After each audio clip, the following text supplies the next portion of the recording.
Shalom mga mahal ko pong mga kapatid. Ako po ay magtatagalog po ngayon. Ayaw ko po ng English po muna. Kaya lang, pag magbabasa po ako yata English.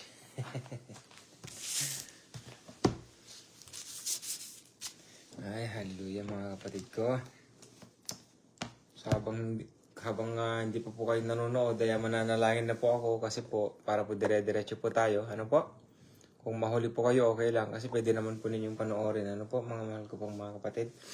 Our Father God in heavens above, Lord, thank you so much, Lord, for this wonderful night. My dear Father, Lord, give me wisdom, knowledge, and understanding to share to them. Father God, the nature of your kingdom. Aking Ama, pagpalain po ninyo. Mga kapatid ko po, Panginoon ko, na manunod po, Panginoon, na makikinig po, Panginoon, sa online ministry, doon po sa Pilipinas. Aking Ama, and Lord, manguna po kayo sa buhay po nila. Sa buhay po namin, aking Ama. At maraming po salamat. Napakatakila po ninyo, aking Ama. Sa pamagitan po na inyo pong bugtong na anak na si Jesucristo, Lord, by the Holy Spirit, may God that you have given us. In Jesus Christ's mighty name, I pray and we pray. Amen. So, hanggat habang hindi pa po kayo nakikinig, mga mahal ko pong mga kapatid, ay magsisimula na po ako kasi sayang po ang oras.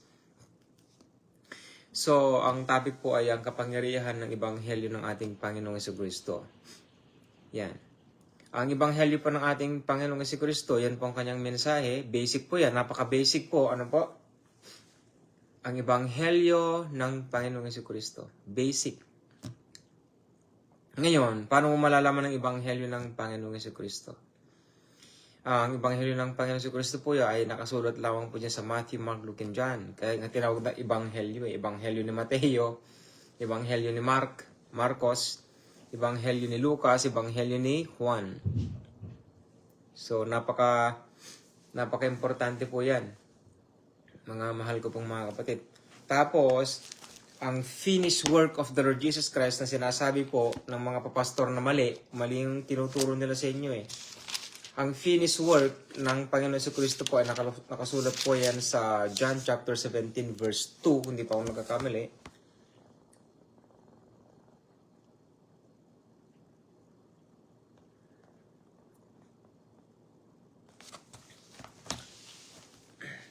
Babasahin ko po sa English kasi ay ko pong verse 4 yun. 17 verse 4. Ayun, tama nga. Ito po yung finished work ng Panginoong Jesucristo. The finished work of Christ na tinatawag nila, na kung saan mali naman yung tinuturo nila. Pero ang finished work po ng Panginoong Jesucristo po na nakalagay po sa banal na aklat. Kasi wala po silang wala silang may papatunay na ang finished work ng Panginoong Jesucristo ay sa cross. Hindi po yun.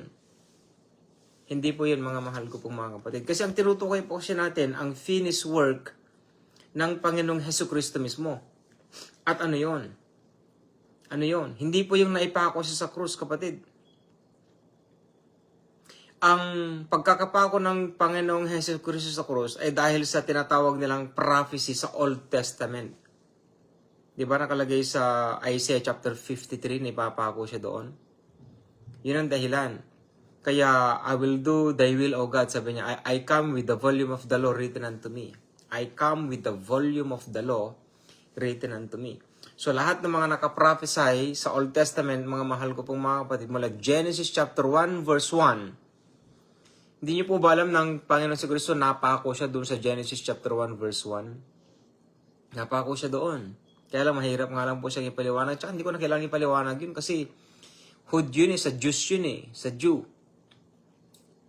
Shalom, Mother Prophet Ibo. I cannot speak in my own tongue. I cannot speak in English right now because I am teaching my countrymen in the online. I don't know the reason why, but since I received the mantle, my dear brother Ibo.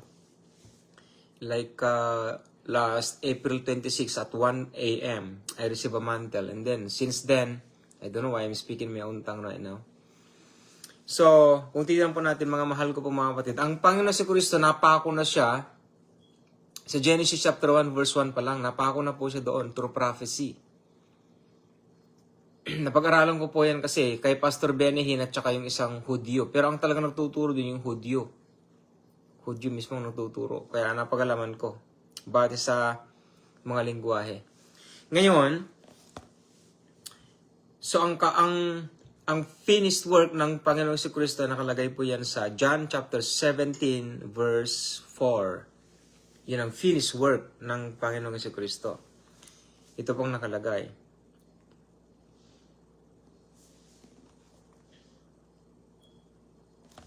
Niluwalhati kita sa lupa sa pagkaganap ko ng gawa na ipinagawa mo sa akin. Yun ang nakasulat doon. Pero sa English po, mas maganda po kasi sa English eh.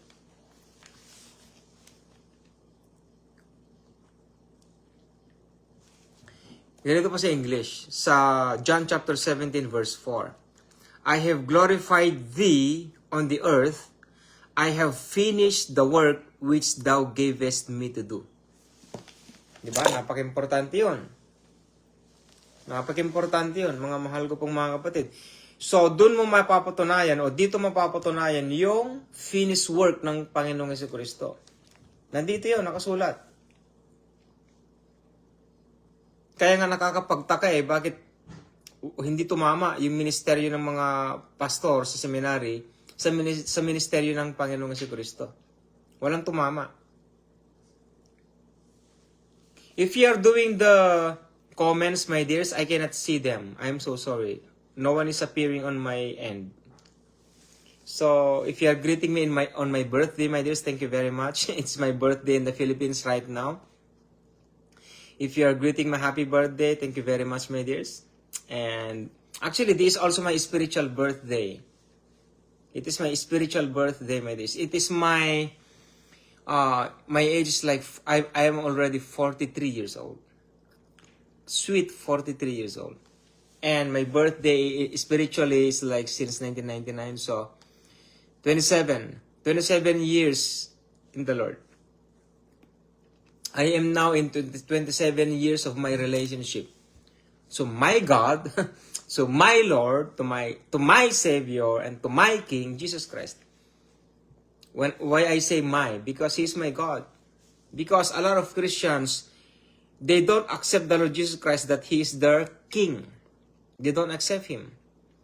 They don't accept Him as Lord because they don't know the meaning of Lord. When you say Lord, the owner of my life, right? If God, Jesus Christ is the owner of this life, can the Lord Jesus Christ allow this body to commit sin? No. Why they are committing sins? Because they don't know that Jesus Christ is the King of Kings and the Lord of Lords. They knew Him as an information, but they don't know Him as His nature as a King. So that is the reason why. So, thank you so much, my dears, for your greetings for my birthday if you are greeting me. But if not, it's okay. It doesn't matter in my life, my dears. You know? So, in John chapter 17, verse 4, it says, sinabi po niya, mga mahal ko pong mga kapatid, I have glorified thee on the earth, I have finished the work which thou gavest me to do. Yun ang tinatawag nilang finished work ng Panginoong Jesucristo. So, napaka-importante po, finished work ng Panginoon Jesucristo. So, ano ngayon yung ebanghelyo niya? Ano ngayon ang ebanghelyo niya, mga mahal ko pong mga kapatid? Kaya nga po, napakahalaga na pag-aralan ang ebanghelyo ng ating Panginoong Jesucristo. Kasi nga, yan ang ministry niya dito sa lupa. Isang mensahe, mga mahal ko pong mga kapatid. Mensahe niya yun. Tapos wala man lang tayong kaalam-alam, pambihira, oo. Ipinanganak na tayo lahat-lahat ng mga Kristiyano, tinatawag nating sarili nating born again. Pagkatapos, wala man lang tayong kaalam-alam sa mga itinuro niya. Ang alam lang natin, death, burial, and resurrection, hindi na kayo nagsawa. Tinan niyo rito. Jesus rejected at Nazareth. And He came to Nazareth where He had been brought up, and as His custom was, He went into the synagogue on the Sabbath, day, and stood up for to read. And there was delivered unto him the book of the prophet Isaiah. And when he had opened the book, he found the place where it was written. So when you say book, it's not a scroll. It is not a scroll. It says book. Well, based on the English, it is book, right? So when you say book, you're going to open it sideways or no. From left going right way. Right? That's how they do that in Hebrew. Right? Yeah. Because written in Hebrew, kasi ang pagsusulat po ng Hebrew kasi pabaliktad eh.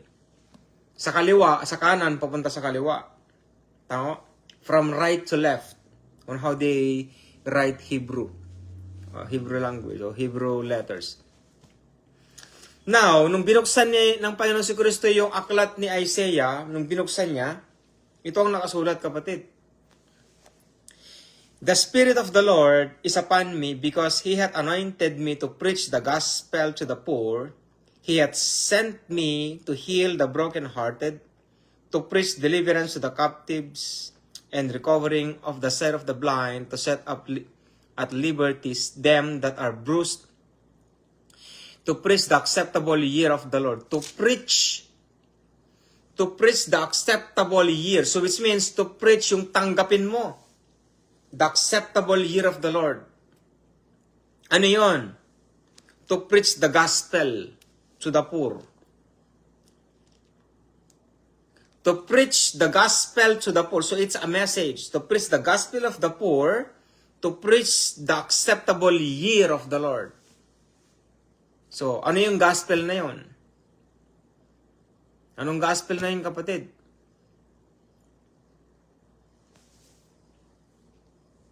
Ikaw mismo mag-aral nun, kapatid ko.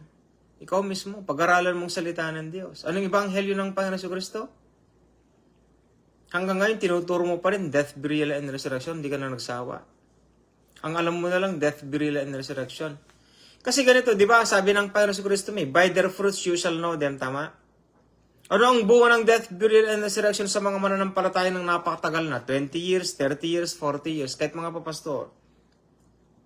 Tinan mo yung mga pamumuhay nila, kapatid. Kumusta? Magugulo, di ba? Sila mismo nagkakagulo, sila mismo nagkakagatan, sila mismo nag-aaway-away. Walang pagkakaisa. Yan ang bunga ng death, burial, and resurrection. Yan ang sinasabi ng Panginoon sa Kristo na hindi sila pwede magtago. By their fruits, you shall know them. You shall know them. Malalaman mo, kapatid. Paano mo malalaman ng isang pastor na anointed?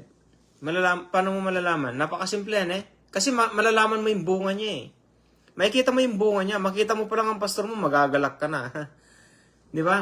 Makikita mo, mabibless ka na. Alam mo yung mga anointed na mga papastor? Katulad ni Apostol Pablo, Apostol Peter. Yan, Apostol Pablo, Apostol Peter. Di ba? Tinan mo, pag dumadaan si Apostol Peter, anino lang niya, kapatid, gumagaling na yung mga may sakit. Si Apostol Pablo naman, handkerchief.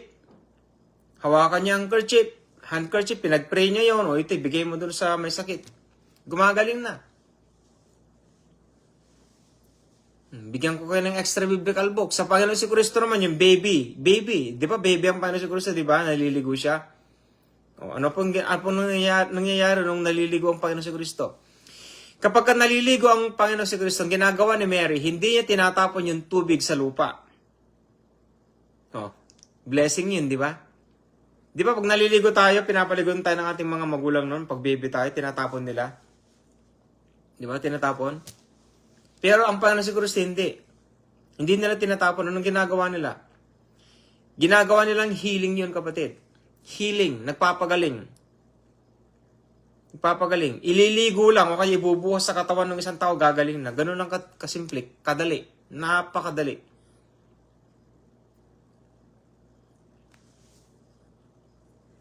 Katulad din nung tawag dito, yung mga magi, yung tatlong hari, na sinasabi nila, sa east. Siyempre, pumunta sila sa Israel, Maraming taon, pumunta sila sa Israel. Naglakad lang sila, kasama nila yung mga astos siguro nila, whatever. Ngayon, dumating sila dun sa Jerusalem. Siyempre, nakita na lang Panginoon Kristo, di ba? Ngayon, babalik sila sa pinanggalingan nila. O, paano nila mapapatunayan na nakita nila ang Messiah? So, sa extra biblical book, ang ginawa ni Mary, binigyan sila ng lampin ng Panginoong Kristo. Lampin. Yung baby cloth na tinatawag. Swaddling cloth na tinatawag. Binigay sa kanila. Ngayon, ang ginawa nila, nung napunta na sila sa bansa nila, ang ginawa nila, para mapatunayan na nakita nila ang Messiah, siyempre kailangan nila ng proof. Gumawa sila ng apoy, tapos tinapon doon yung swaddling cloth ng Panginoon Kristo, hindi nasunog.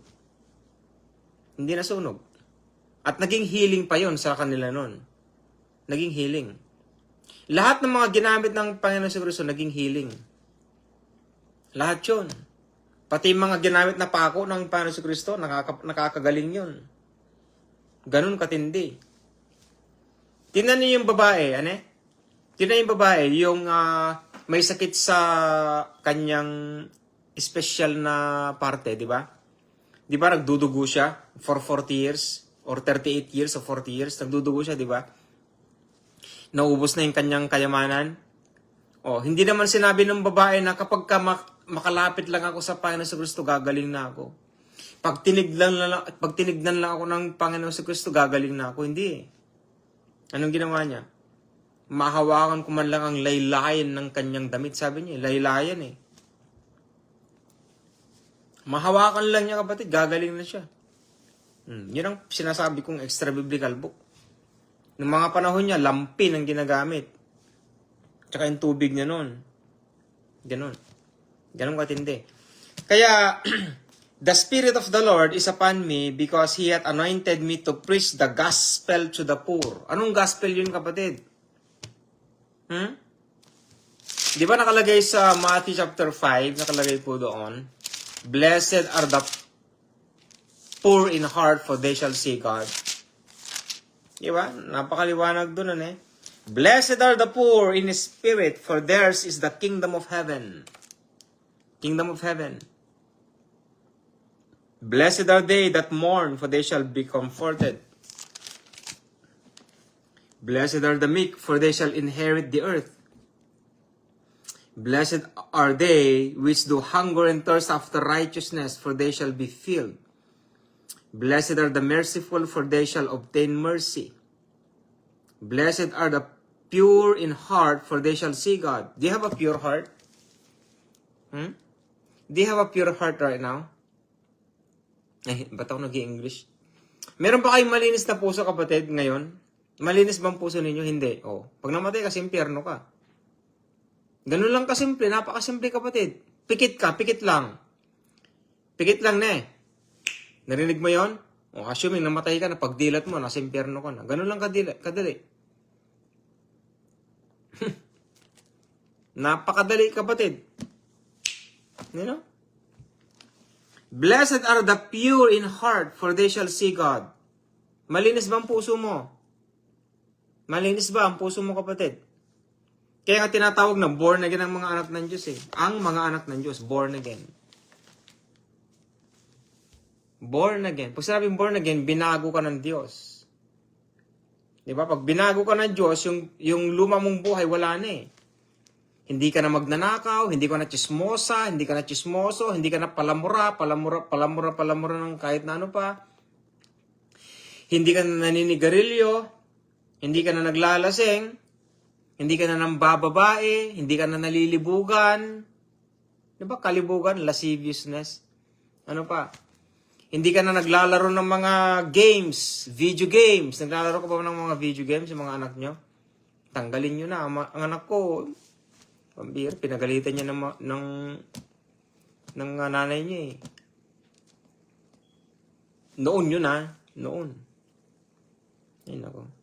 May ginawang kalokohan ng anak ko Kahit ako rin kasi naglaro din kasi ako noon for my whole life.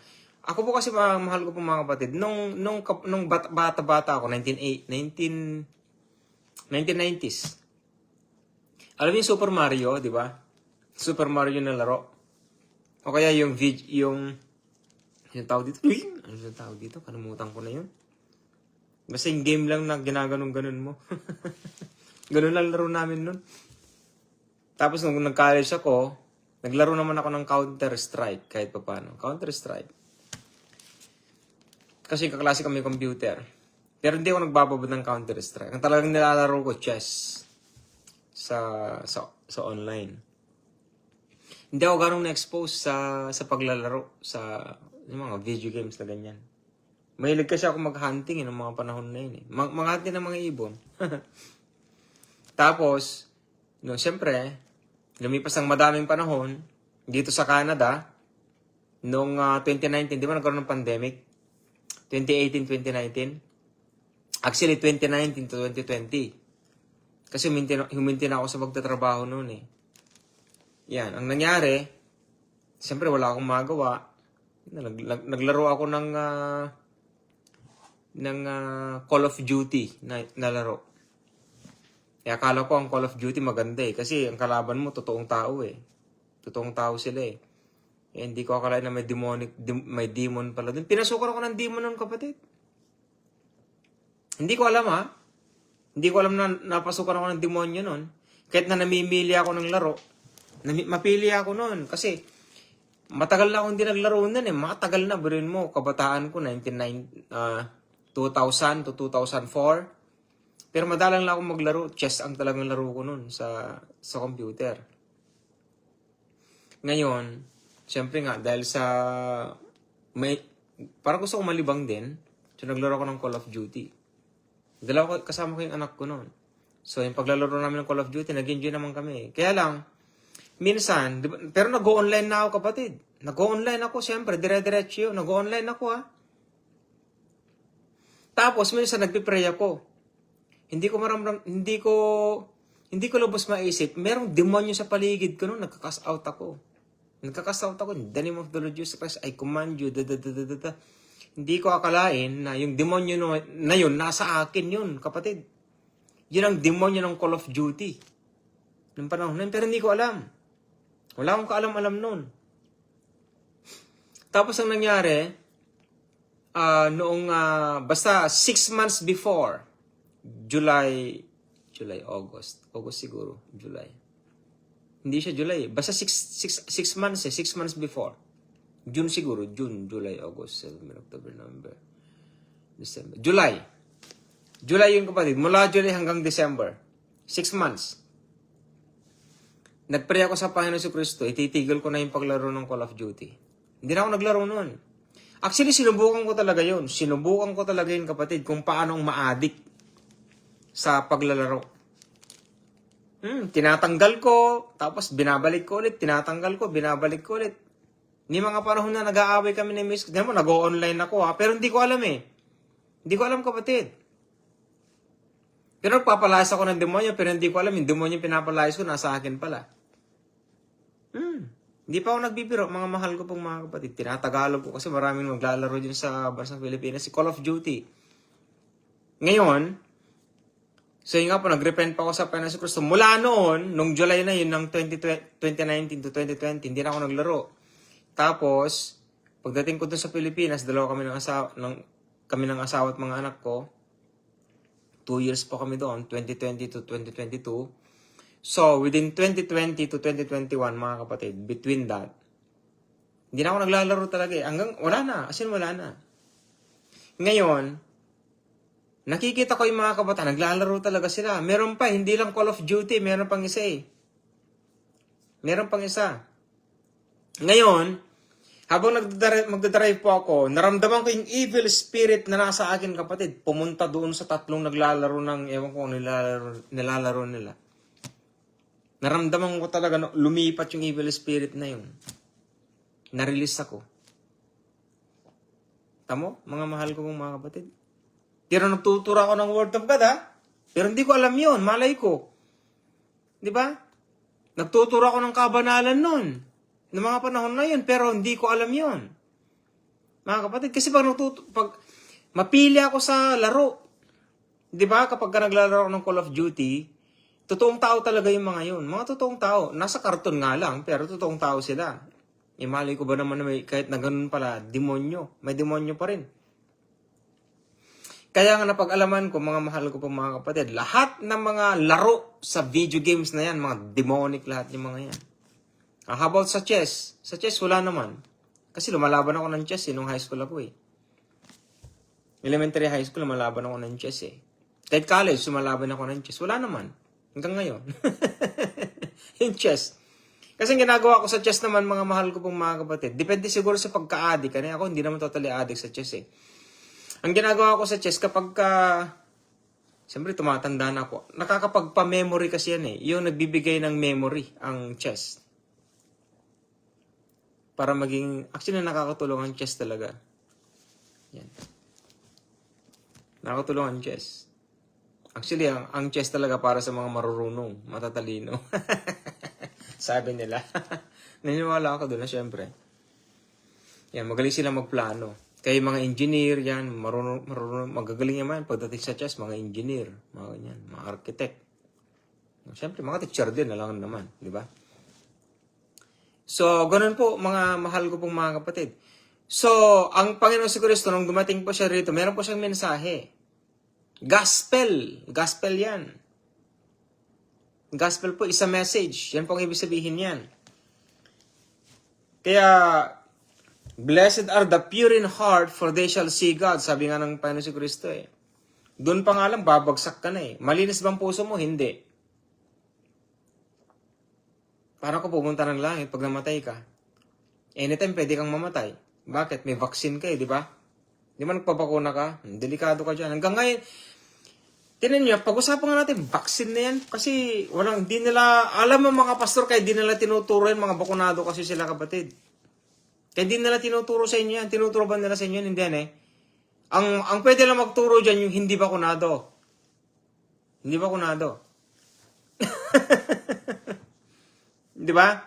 Para magturo ka ng isang bagay, dapat, alam mo na yun. Di ba? Para maituro ko ang bakuna, hindi dapat ako bakunado, di ba? O, dito pa ako, mga mahal ko pong mga kapatid. Tinan nyo pag-usapan natin bakuna na yan. O, unang bakuna, bang! Tinusok sa inyo. Kawawa yung mga unang tinusok. Bakit? Permanente yun, kapatid. Permanent. Yung tinusok sa inyo. Nagbibiro ako, hindi. Di ba yung unang tusok nila sa inyo, sabi nila walang expiration? May expiration ba? Wala. Niloloko kayo pag sinabing meron. Ako na mismo magwi-witness sa inyo, walang expiration yon. Yung mga unang tinusok sa inyo, walang expiration yan. Kaya halos lahat ng mga nagkamatayan, yan, malalakas yan Kasi walang expiration At tindi yan. Ang tindi. Tingnan nyo kung kaano kayo nahibang ng government na yan. Magpabakuna kayo, hindi kayo maapektuhan. Sabi niya ngayon, di ba? Nagpabakuna kayo, hindi kayo matatama ng COVID, pambihira. Tapos napag-alaman mo, nagpabakuna na COVID pa rin. Anong purpose ngayon ng bakuna mo? Anong purpose niyan? Wala. Lason na nga yan, nagkaroon ko pa ng artificial intelligence. Di ba COVID? Certificate of Vaccination Identification, Artificial Intelligence, COVID-19. Yan, pinasok sa inyo. Kaya di may turo ng mga pastor yan kasi para sila, bakunado rin sila May AI din sila Artificial Intelligence din Kaya mabigat ang ministry nito kapatid ko, di ba? Yung sinasabi ko sa inyo, mabigat na. Walang pastor na magtuturo ng ganyan, maliban kung hindi siya bakunado. Walang magtuturo.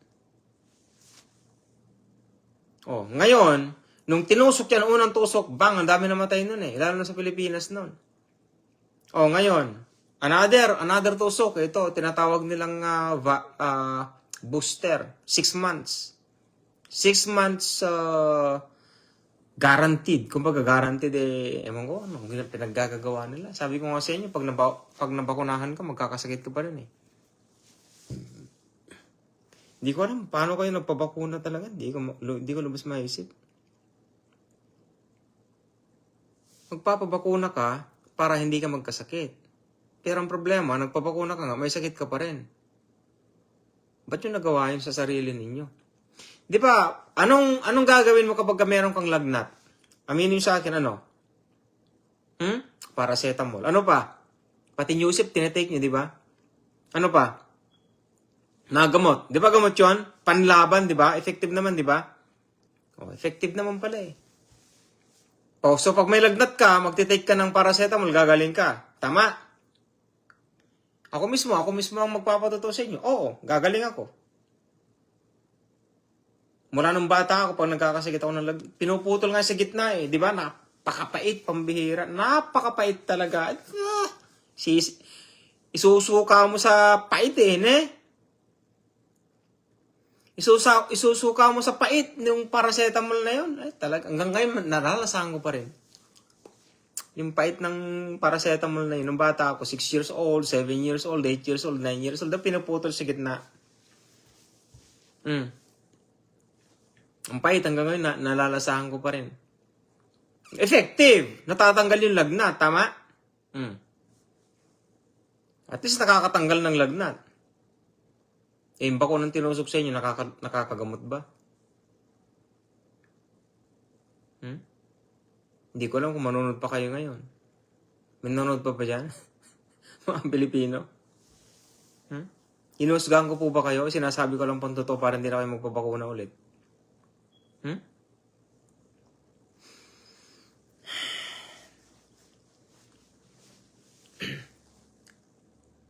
Kawawa naman yung mga nauna na. At saka tandaan ninyo ito, yung target nila talaga noon, unang target, unang salang ng eksperimento. Eksperimento yan unang salang. Anong tinira? Mga matatandang may sakit. O kaya yung mga may sakit. Di ba sila yung mga unang namatay? Meron ba, nakita ba kayo yung unang tusok na kung saan namatay yung mga kabataan? Wala. Yung pangalawang booster at saka sa booster talagang tinarget nila mga kabataan. 20 years old namamatay. Pero yung mga panahon na yun, walang namamatay. Yung unang tusok, wala. Ang talagang unang target nila, mga matatanda. Galing nga nila eh. Galing nila. Ang dami namatay nun. Kaya ito namang mga may sakit, syempre, ayaw nila magpabakuna kasi mamamatay sila. Mamamatay talaga sila. Pagka nagpabakuna sila. Kaya pasalamat sila kahit paano may sakit sila. Napakapalad nila. Kahit pa paano hanggang ngayon buhay pa. Yung mga walang sakit, yung ngayon, patay na. Di ba?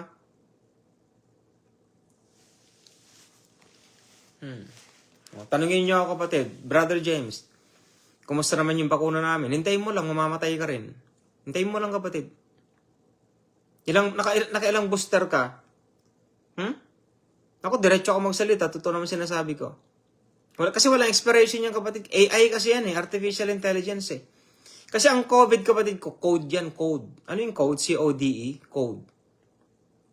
COVID. Hindi naman coronavirus yan sabi nila Coronavirus yung virus na yun. Talaga naman coronavirus yun Kasi inimbento nila Ba't ibang uri ng virus yun Inimbento nila. Minodify kasi nila, kapatid ko Kaya lang, yung tinusok sa inyo, hindi coronavirus yun, COVID-19. Naintindihan niyo ako? Kapatid ko, naintindihan mo ako? Nagtatagalog ako, kapatid, naintindihan mo ako? Yung coronavirus, virus talaga yon. Virus talaga. Pero yung tinusok sa inyo, hindi coronavirus. COVID-19. Ano yung COVID-19? C, certificate. O, of. V, vaccination. COV9 Ano yung ID? Identification. Nako. Ibig sabihin, identification yung tinusok sa inyo. Ito matindi. Yung 19. -19. I means A. I means A. Yan ang ibig sabihin yan. Tapos yung 9 means 1 pala yun, sorry. Yung 19. Yung 1, A. Kakamali ako dun Yung 1, A. Siyempre, 1, A, B, C, D. Yan A, 1, 2, 3, 4, 5, 6, 7, 8, 9. Ano yung 9? A, B, C, D, E, F, G, H, I. artificial intelligence. Di ba? Kaya tinusok sa inyo kapatid, robot, nanotechnology na tinatawag. Takot ka na. Wala tayong magagawa, nandyan na yan eh. Matatanggal pa ba yan, Brother James? Hindi ko alam. Diyos lang po nakakaalam, kapatid ko. Diyos lang po nakakaalam. Buhay ang Diyos eh. Pero by your own decision, you will reap what you sow. Ganun lang yan. Pero ito maganda, kapatid ko. Tinan mo ako kapatid ko na eh.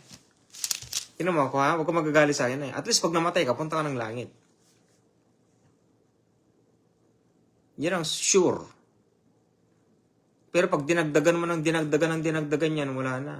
Mawawalan ka na ng konsensya na tinatawag. Meron sana akong ipopost sa inyo eh, kaya lang wag na eh. Parating na tayo doon. Nakita na yung lalaki, meron siyang surgery dito sa utak, dito yata banda eh. Surgery, tas pinagmamalaki niya. Ano yon? Naglagay sila ng something like microchip. Actually, hindi siya microchip. Something dito sa utak niya eh. Doon na siya nagko-computer. Doon na siya nagsi-cellphone. Doon na siya tumatawag. Ayaw mo maniwala? Darating siya. Pagdating ng... basta mahilig ka lang mag-research sa mga AI, mapapanood mo yun sa Facebook. Hindi ko na kailangan i-post yun. Automatic na yung kapatid. Ha? Gusto mo pa ang isa? Ha? Meron pa. 2027 daw, sasakyan naman. Alam niyo may ginagamit ng mga mayayaman? Kasi mga mayayaman, kanyan, voice recognition yun. Voice recognition o kaya expression. Halimbawa, magaganon lang sila dun sa harapan ng sasakyan eh, mag-start na. O kaya, engine, start. Alam mo yung ganon? Mga ganon mga pananalita. Voice recognition. Facial recognition, di ba? Pato ng cellphone. AI yan eh. Gagawa daw sila, kapatid ko, dyan sa Amerika. 2027, actually, ginagawa na nila yun. Gagawin daw nila, ang sasakyan, magkakaroon na daw ng face recognition at saka voice recognition. Parang ibig sabihin, hindi mo na kailangan ng susi. Yun ang ibig sabihin nun. Basta, yung sasakyan, gagamitin yung thumb mark mo, kaya yung mata mo, di ko naman gagawin para makapasok ka sa loob. Ngayon, sa loob naman, makita lang yung face mo, ganyan ka siguro, kaya hindi ko alam, expression mo, lalagay mo doon, mag-i-start ng sasakyan. Ngayon, yung ibang mga American, ito yung kinakatakot nila. Paano daw kapag nagkaroon ka ng emergency? Di ba, pagka-emergency yung facial expression mo hindi may pinta kasi nga aligaga ka o kaya may problema kasi may emergency nga, di ba? Tapos yung heartbeat mo nababasa kapatid. Nababasa ng face recognition at saka yung physical recognition. Ganun katindi. AI nga eh. Artificial Intelligence, Nanotechnology. Nakakita na ba kayong microchip kapatid? Alam mo, nakita na ninyo yun eh, yung microchip doon sa Facebook eh. Meron siyang microchip ng cellphone tapos tinignan yung pinakamaliit na nanotechnology na something. Alam mo, nakikita ninyo yun. Ganun katindi. Hindi yun gawa ng tao, kapatid. Gawa ng fallen angels yun. Ganun katindi. At hindi mo ba alam, kapatid? Ito, lubos-lubosin ko na. Huwag po kayo magagalit, lubos-lubosin ko na. Parte ka na doon. Kaya nga sabi nga nung ibang mga nagsasabi na allegedly na tinatawag. Allegedly. Binabanggit ko lang yun para naman hindi ko ano. Pero totoo yung sinasabi ko. Pero allegedly, gagamitin lang sila ng allegedly. Kapag ka natatakan ka na daw ng COVID, kapatid ko, permanente na yan. Sabi nila. Under ka na ng control.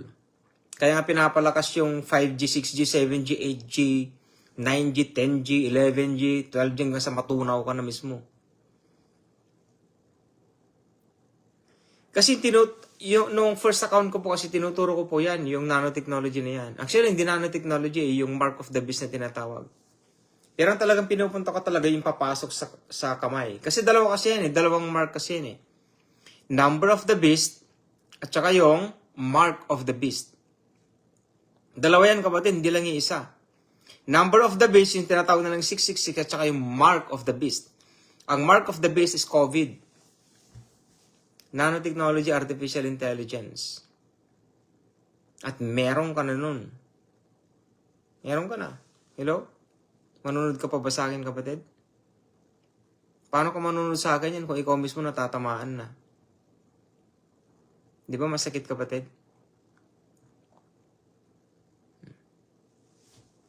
Yan ang magagawa natin. Ganyan talagang buhay. Tinan mo ang Panginoon si Kristo, nakikialam pa sa bawat decision mo pag nagkakasala ka, sinasabi mo ng Panginoon, hey, stop mo na yan! Hindi. Hinahayaan ka niya. Kaya kailangan ng maturity Kailangan ng maturity. Hello po, Ate Sel. Thank you po sa happy birthday mo. Hello, kapatid na Christopher. Thank you so much sa greetings. Yan. Thank you so much po sa mga birthday greetings po ninyo, mga mahal ko pong mga kapatid. Thank you so much po. Yan. Maraming pong salamat. Yan. Sana po ay sana wag kayong magsawang makinig. Kaya lang po ako po kasi wala akong sinasanto kasi mga mahal ko pong mga kapatid. Kasi alam niyo bakit po ako diretso magsalita? Alam niyo po kung bakit? Para po kayo mismo magdesisyon kayo ng sarili ninyong desisyon kung anong gagawin ninyo sa inyong pananampalataya. Kung pupunta ba kayo ng impyerno o pupunta kayo ng langit. At hindi po yan maririnig sa mga papastor natin. Hindi po yan. Kasi ang pananampalataya po kasi sarili mo yan Pansarili mo yan. Bigyan kita ng halimbawa. Gusto mo bang pumunta ng impyerno, isasama kita? Gusto mo ba yon? Hindi. Common sense, di ba? Common sense yun. Balik rin natin. Kapatid, gusto mo isama kita sa langit? Gusto mo? Sabihin mong oo. Ang tanong, paano ka makakapunta doon? Yun ang problema. Kasi kung pupunta ng impyerno, madali lang Alam mo naman, di ba, kung paano pumunta ng impyerno? Ganun lang, kasimple. Pumunta ka ng langit, anong gagawin mo?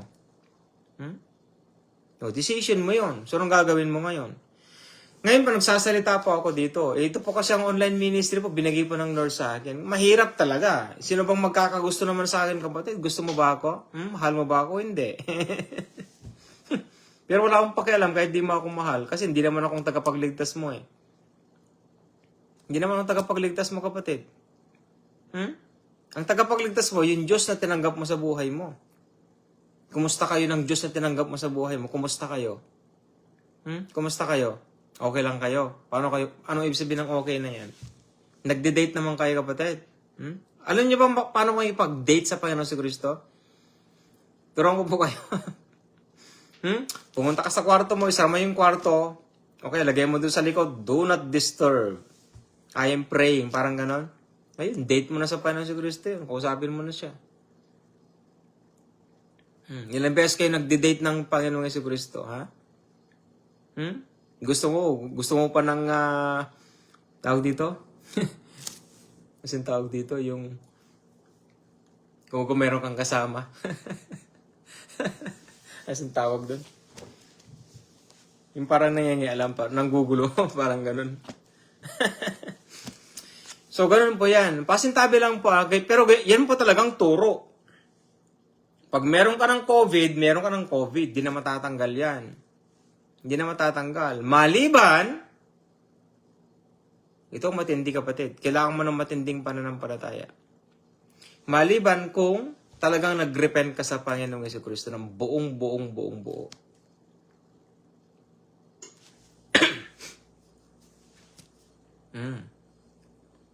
Lahat ng mga na-injectionan, may mga tatak na yung mga yan, lahat. May mga tatak na po kayo. Huwag po kayong magalit. Decision ninyo yan Magagalit kayo sa akin? Galit ka ba sa akin, kapatid? Huwag ka magalit sa akin, ginawa mo desisyon yun. Kasi nung ginawa mo yun, wala naman ako eh. Meron ba ako nung kasama, nung nagpa-inject ka? Kaya huwag ka magalit sa akin. Magalit ka sa pastor mo kung tinuro ng pastor mo yan. Alam mo, turuan kita. Kunin mo yung Bible, pas mo sa kanya. Oo. Yung pastor mo nagturo sa inyo na magpabakuna na kayo. Nagpabakuna na kayo.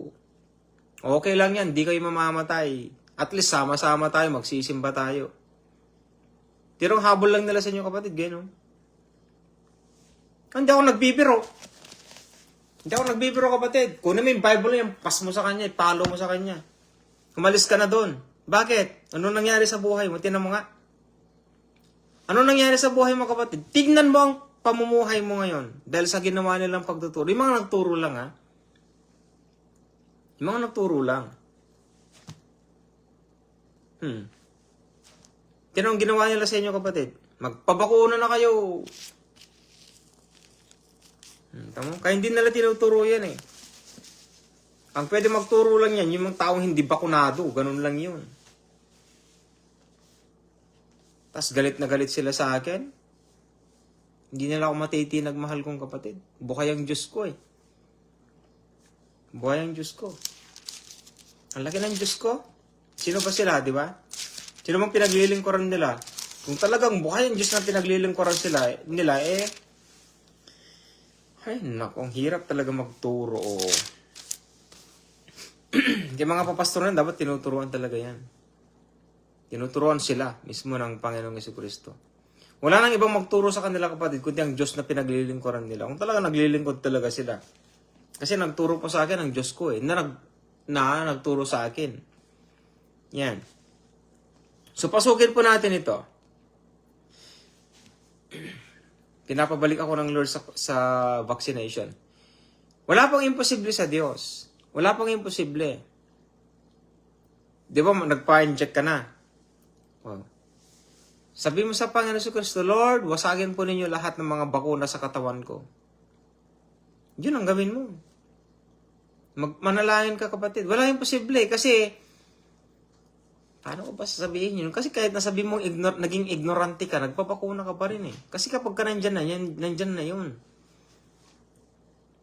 Ano ba itong mga sinasabi ko, Lord? Ano bang gagawin ko niyan?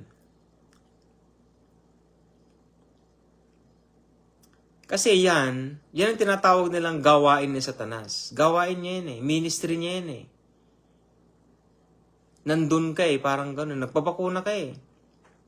Kumbaga rito, bakuna ng Diyos. Di ba? Bakuna ng Diyos, bakuna ng demonyo. Ang problema, pinuntahan mo, bakuna ng demonyo. Yan ang problema eh. At maraming pastor ang nagpabakuna sa demonyo. Anong bakuna ng Diyos, kapatid? Anong bakuna ng Diyos? Yan. Bakuna ng Diyos yan. Bakuna ng Diyos yan, kapatid ko. Total, marami naman ng pastor na nagrepent na lubos-lubusin na natin ang repentance nila. Pag nanood sila dito, sigurado matatamaan sila dyan. Lalo na yung mga pastor na, pabakuna na kayo. Kasi mahirap iturong bakuna nun. Bakit? Isasara ng Facebook itong account ko eh. Di ba ayaw nilang nababanggit yung vaccination, di ba? Ayaw nilang nababanggit eh. Don't touch it. Ngayon, pwede nang banggitin, di ba?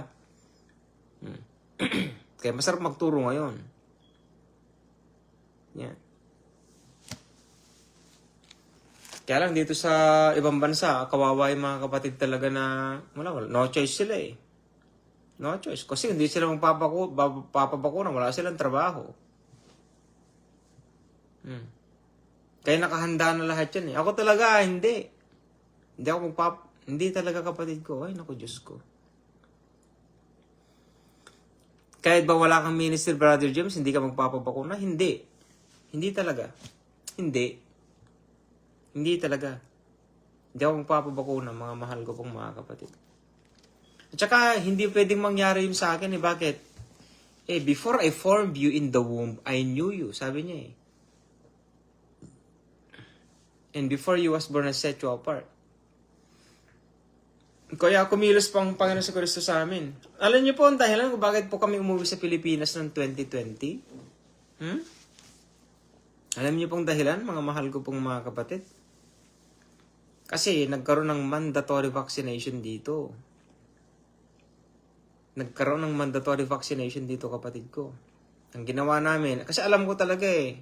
Sabi ko, uwi tayo. Bakit?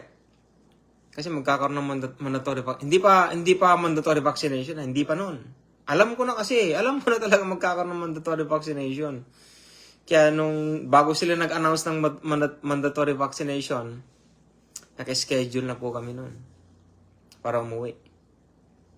Yun, December yata ng 2019. Hindi, January yata yun ng 2019. Hindi, after pa pala yun noon, after. Kasi nagkaroon ng tawag dito, pandemic noong March 15. March 15, mga mahal ko pong mga kapatid, 2019. Yan. Tapos, noong January ng 2020, hindi pa ako nagkamali, yun, umuwi kami sa Pilipinas. Tapos, noong August ng 2020, so, January, February, March, April, May, June, July, August. Pambihira Perfect. August 7. Tinan mo, kumilos ang Panginoon Kristo. August 21. Nagkaroon ng kauna-unahang service. Diyan po sa amin. Unang service. Service ng Two Gospel Ministry. Remnant Ministry. Pero Two Gospel yung church. Siyempre, under siya ng Remnant Ministry. Kaya nung August po ng 21, sabi ko sa kanila, magtatayo po tayo ng simbahan po dito. Pero, yung unang meeting po natin, hindi na po Bible study. Hindi na yung Bible study na bahay-bahay. Hindi na. Gaganapin na po natin ang unang service. Yan, 2020. 2020 to 2021. Yan, kasi August 21 eh. Tapos nung 2021 ng August 21, yun na. Yun na po yung first year namin nun. Nahirapan kami syempre. Pero hindi po yan ang pinag-usapan. Ang pinag-usapan po natin yung COVID-19. Mahal kong kapatid, mahal po ninyo ang Panginoong Jesucristo, Kung nabubuhay ka pa hanggang ngayon, di ba? Di bigay mo yung natitirang buhay mo sa Panginoong Jesucristo. Maglingkod ka sa Kanya. Lumago ka sa pananampalataya at maglingkod ka. Kung hindi mo na matanggal yung nanotechnology sa katawan mo, wala na tayong magagawa. Nandyan na Kasalanan mo naman yun. Wala ka namang sisisihin dyan, kapatid Sino bang sisisihin mo? Ako? Galit ka ba sa akin ngayon? Ba't ka magagalit sa akin? Sige nga. Kasama mo ba ako nung nagpa-COVID ka? Kasama mo ako? Hindi. Sino kasama mo? Sino nasabi sa'yo? Pastor mo? Punta mo yung pastor mo. Puntahan mo. Sabihin mo rin ang gusto mong sabihin. Deserve niya yun. Deserve niya yun. Tapos malalaman mo, no COVID, no entry. No COVID. Tama naman, di ba? No COVID, no vaccine, no entry. Yung COVID naman talaga yun. No COVID, no entry. Di ba? No vaccination, no entry. Sinabi sa akin yun, kapatid. Meron daw simbahan na ganun. Hindi nakakatakot yun. Anong nangyari sa mga kapatid doon? Mga nanotechnology na lang, mga robot na kaagad. Sabi nila, alien na daw kayo. Ano man ang naririnig ko, wala na akong pakialam kasi kayo yun Wala akong magagawa doon. Alien na daw kayo. Alam mo, alien, nahaluan na kayo ng Nephilims. Sorry for the word, Thank you so much, my dear brother Tijar, for your greetings. Yeah. It's my 27th year in my Lord Jesus Christ relationship. Thank you very much, my dear. Nephilims. Sabi nga nila, baka isa na kayo sa mga zombie Wala tayong magagawa, kapatid. Ako, wala akong magagawa. Nagsasalita na ako ng diretso. Hindi ko kayo na-entertain. Hindi ko alam. Matakot na kayo, matakot. Matakot talaga kayo. Nagpapakuna kayo Alam nga naman, i-entertain ko kayo. Paano ko i-entertain? Sige nga. I-develop ninyo yung relationship niyo sa Panginoon si Kristo, kapatid. Buhay ka, okay, praise the Lord. May relationship ka sa Panginoon si Kristo, praise the Lord. Nararamdaman mo ba ang presensya ng Panginoon si Kristo? Ba, blessing yon. Ibig sabihin, hindi ka pa totally controlled ng artificial intelligence, nanotechnology. Ikaw, Brother James, meron ka bang nanotechnology? Masasabi kong oo, masasabi kong hindi. Sa paanong paraan, yung mga kinakain. Okay, mga nalalanghap. Pero nagpipray pa rin ako, Lord, patay mo yung mga nanotechnologies na nalalanghap namin, nakakain namin. Kasi nilalagay doon nila sa mga prutas-prutas. Malay ko ba naman, di ba? Nanotechnology, makikita mo ba naman yun? Hindi. Marami silang ginagawa. Katulad yun sa Amerika. Ayun, naku. Paano ba akong kukwento sa inyo? Hanggang ngayon, pinupas pa rin yung artificial intelligence na yan. AI. Pinupas pa rin, kapatid. Yung nanotechnology, yung COVID, pinupas pa rin. List naman ang ginagamit nila. Kakagatin ka. Ewan ko paano pinaggagawa nila. Oo. Excuse me. Kawawa yung mga tao talaga. Kawawa talaga, kapatid. Alam niyo, pinagkaiba lang ninyo sa amin na hindi kami bakunado. Bakunado kayo, di ba? Kami hindi. Pero pwede namin malanghap ang nanotechnology, tama? Oo. Kaya nagpipray na lang kami. Lord, anong gagawin mo?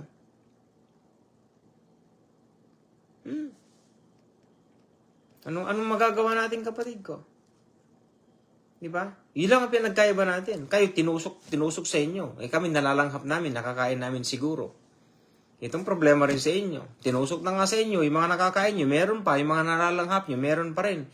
Kaya paano nyo malalaman na lumalala ang nanotechnology? Yung relationship ninyo sa Panginoon si Kristo. Di ba nagpipray ka? Kumusta ang prayer life mo, kapatid? Nararamdaman mo ba ang Holy Spirit? Kung nagpipray ka? Ibig sabihin, wala ka pa totaling full na control ng nanotechnology sa katawan mo.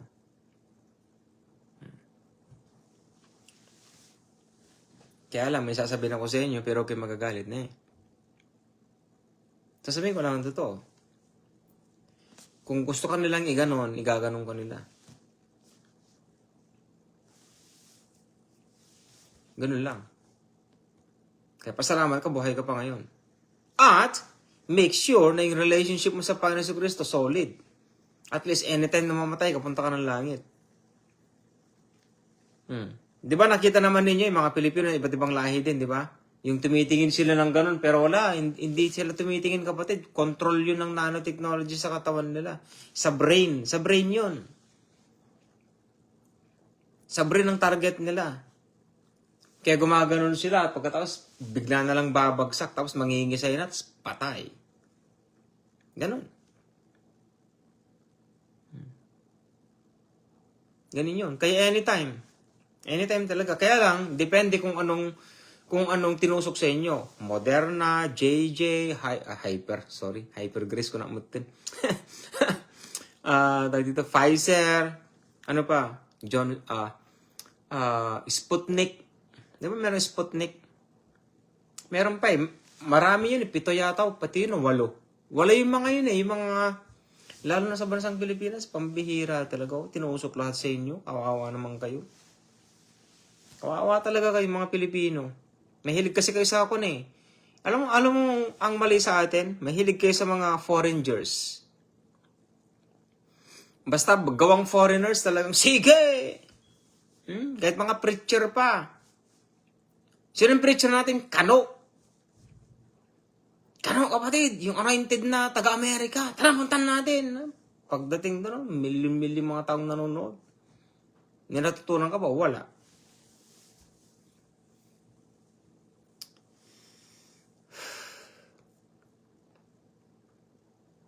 Grabe yan eh. Kingdom of God.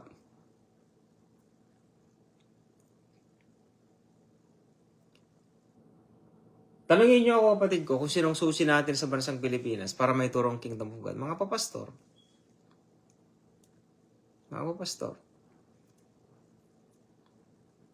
Hindi naman pwedeng ikaw. Bakit, Brother James, hindi ako pwede? Walang maniniwala sa iyo eh. Walang maniniwala sa iyo. Ako nga lang, walang naniniwala eh. Naniniwala ka ba? Sa mga tinuturo ko, kapatid, naniniwala ka? Oh, praise the Lord. Kung naniniwala ka, di praise the Lord. Hallelujah. Eh ikaw, pag nagtagturo ka ng kingdom of God, may maniniwala ba sa'yo? Wala.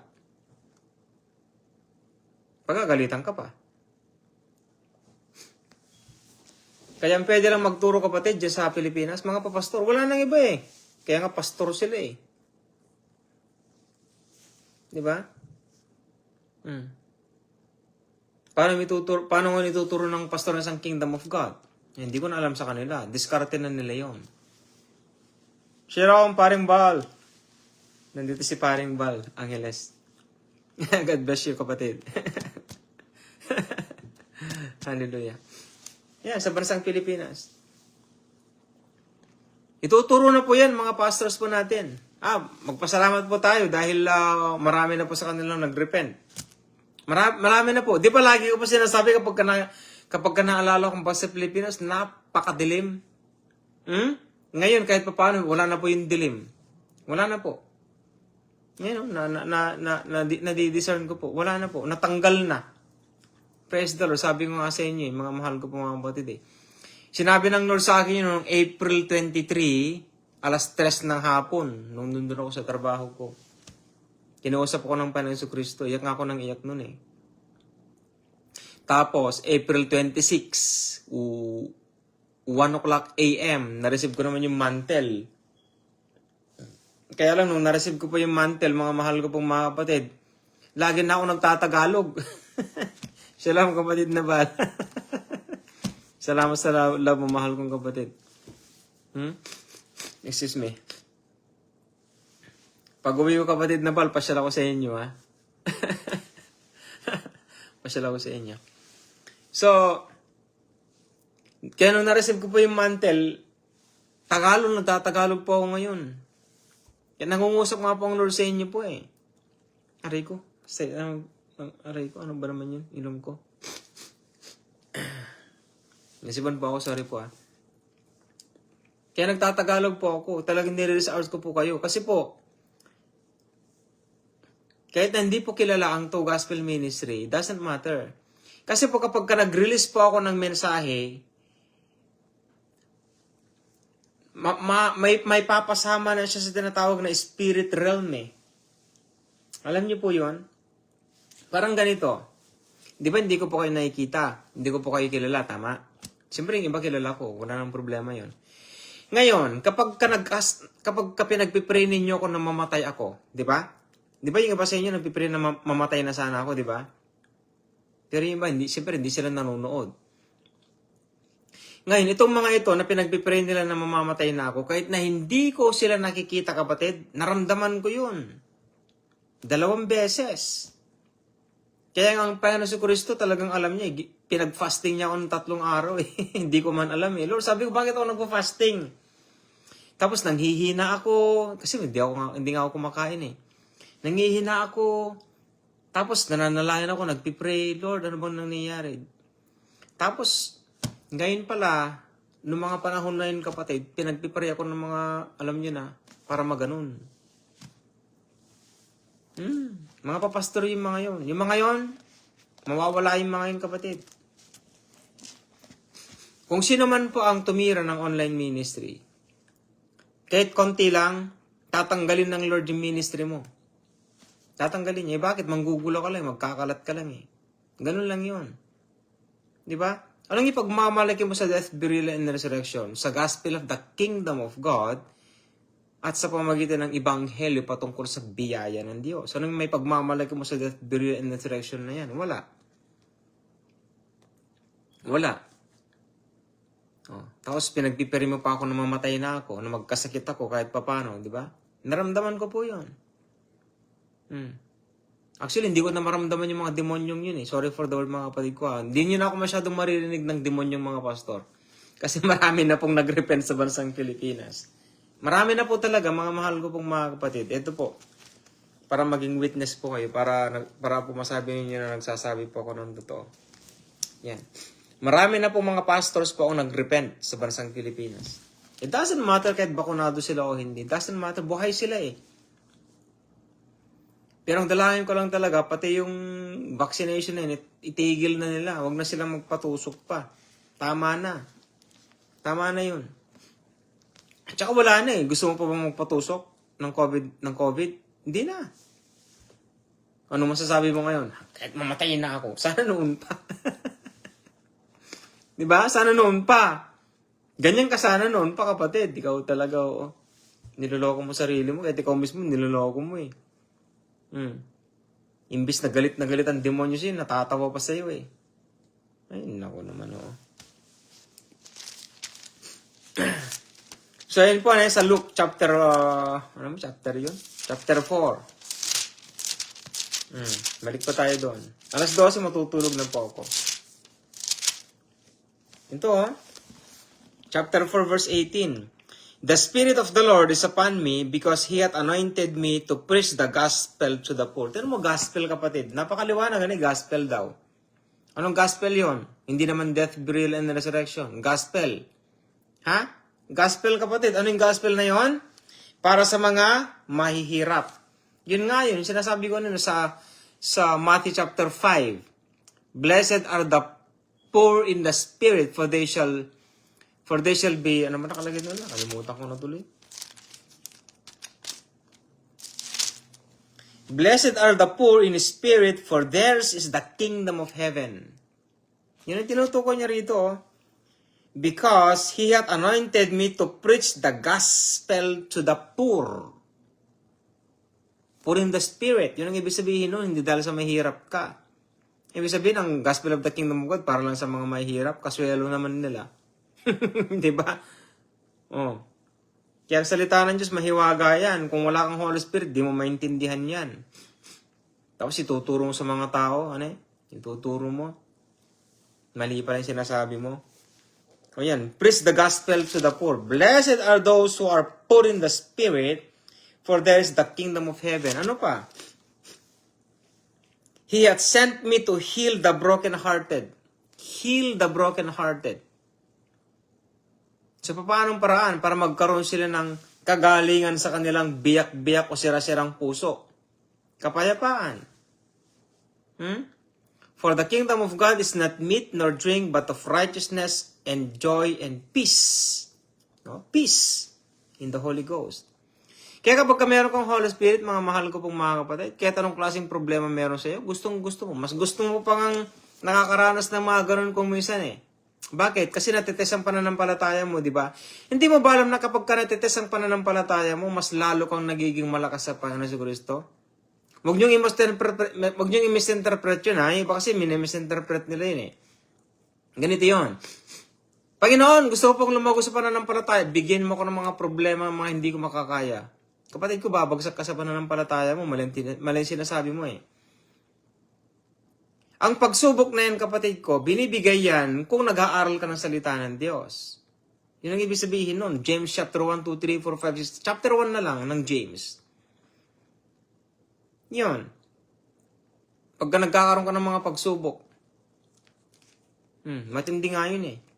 Pagka nakaranas ka doon ng mga pagsubok, huwag mong sasabihin. Kahit asawa mo pa, kung pwede lang sana. Kaya lang asawa mo, minsan magtatanong sa'yo, di ba? Kasi nakikita niya araw-araw eh. Alam ka naman pag nagtanong, may problema ka ba asawa ko? Alam ka naman di mo sasagutin. Sagutin mo na. Asawa mo naman eh. Di ba? Pag nakakaranas ka doon ng mga pagsubok, huwag mo daw ipaglantaran na nakakaranas ka ng pagsubok. Bagkus ay itago mo. Ngayon, habang nakakaranas ka doon ng mga pagsubok, kailangan mo ng matinding pagtitiis. Anong purpose ng pagsubok na yon? Sinusubok yung salitang pinag-aralan mo sa salita ng Diyos. For example, halimbawa, Proverbs 3:5-6. Magtiwala ka sa Diyos buong puso at lubusan at huwag kang mananangan sa iyong sariling karunungan. Sa lahat ng iyong pupuntahan, in everything you do, hindi ko alam kasi sa Tagalog eh. English na lang eh. Trust in the Lord with all your heart and lean not in your own understanding. In all your ways acknowledge Him and He shall crown your effort with success. Yun. Kumbaga pagpapalain kanya sa lahat ng iyong lalakaran. Magtiwala ka sa Diyos ng buong puso at lubusan. Ngayon, si Satanas, susubukin niya yon. Mawawala yung 5 piso sa bulsa mo. Pwede ba yun? Nung panahon na yun, 5 piso, mahal na yun noon, di ba? Yung mga malalaking piso pang ganito, pinantatouching namin doon. Di ba? Nabutan ko pa nga yung Jess Jess 5. Yan. Nabutan ko nun yung kapatid. Kaya lang pawala na nun nung mga 6 years old ako noon. So, 83 to 45, 6, 67, 88. 1990. Yan, 1988, 89, ganon. Naabutan ko yung kapatid, Gis. May isda. Ano yung isdang Gis? Tama, alam ko pa yun. Yung Gis centimo. May ikon yun eh. May isda yun eh. Hindi ko alam anong klaseng isda yun eh. Basta isda. Tapos yung benching ko naman, yung benching ko hindi na eh. Malaki na yun eh. Yung merong butterfly eh. Di ba? May Gis 5 meron pa nun doon. Kaya pag nagtatouching kami, kaliit-liit. Ang hirap kunin eh. Nabutan namin yun noon. So, ngayon, trust in the Lord with all your heart. Susubukin yun, kapatid ko. Susubukin yun. Kaya kapag ka nananalangin ka, gusto mong lumago sa pananampalataya, wag mong sabihin, Lord, bigyan mo ako ng mga pagsubok, mali ka doon, maling-mali. Ay, kawawa ka sa demonyo, kapatid ko. Kawawa ka. Lalo pag mayabang ka, sabi ng Lord, sige, ikaw na bahala dyan. Wala na, bagsak ka na.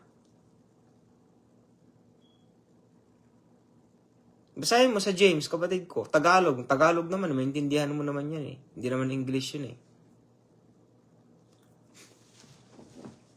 Ngayon, kapag ka nandun ka sa pagsubok, kailangan mo ng matinding pagtitiis. Ngayon, kapag ka napagtiisan mo yung kapatid ko, pagpapalain ka.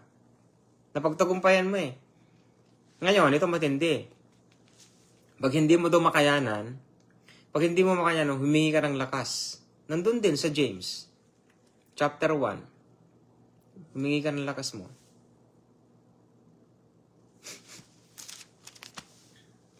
Diba, mga mahal ko pong mga kapatid? O, punta tayo sa Isaiah chapter 60. Siyempre, punta natin yon. Ginanggit ko na ito nakaraan eh, pero okay lang. Kasi pinapakilala ko nga sa inyo yung Kingdom of God, mga mahal ko pong mga kapatid. Hindi mo pwedeng tanggalin yan. Yung Kingdom of God yan eh. 61, ito. Ang nakalagay naman po dito, good news. Hindi siya gospel, pero good news. Ito po sa Isaiah chapter 61. The Spirit of the Lord God is upon me, because the Lord hath anointed me to preach the good tidings. O, good tidings naman ang ginamit. Ano? Ang sakit ng ilong ko. May sugat yata. The Spirit of the Lord God is upon me, because the Lord hath anointed me to preach the good tidings unto the meek. Poor meek. Pero sa Luke chapter 4, verse 18, gospel.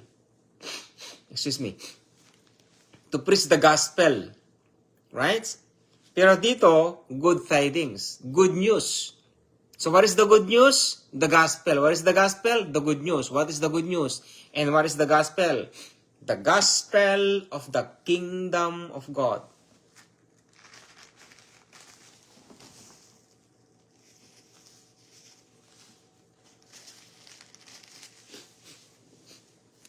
That's the gospel. That's the message.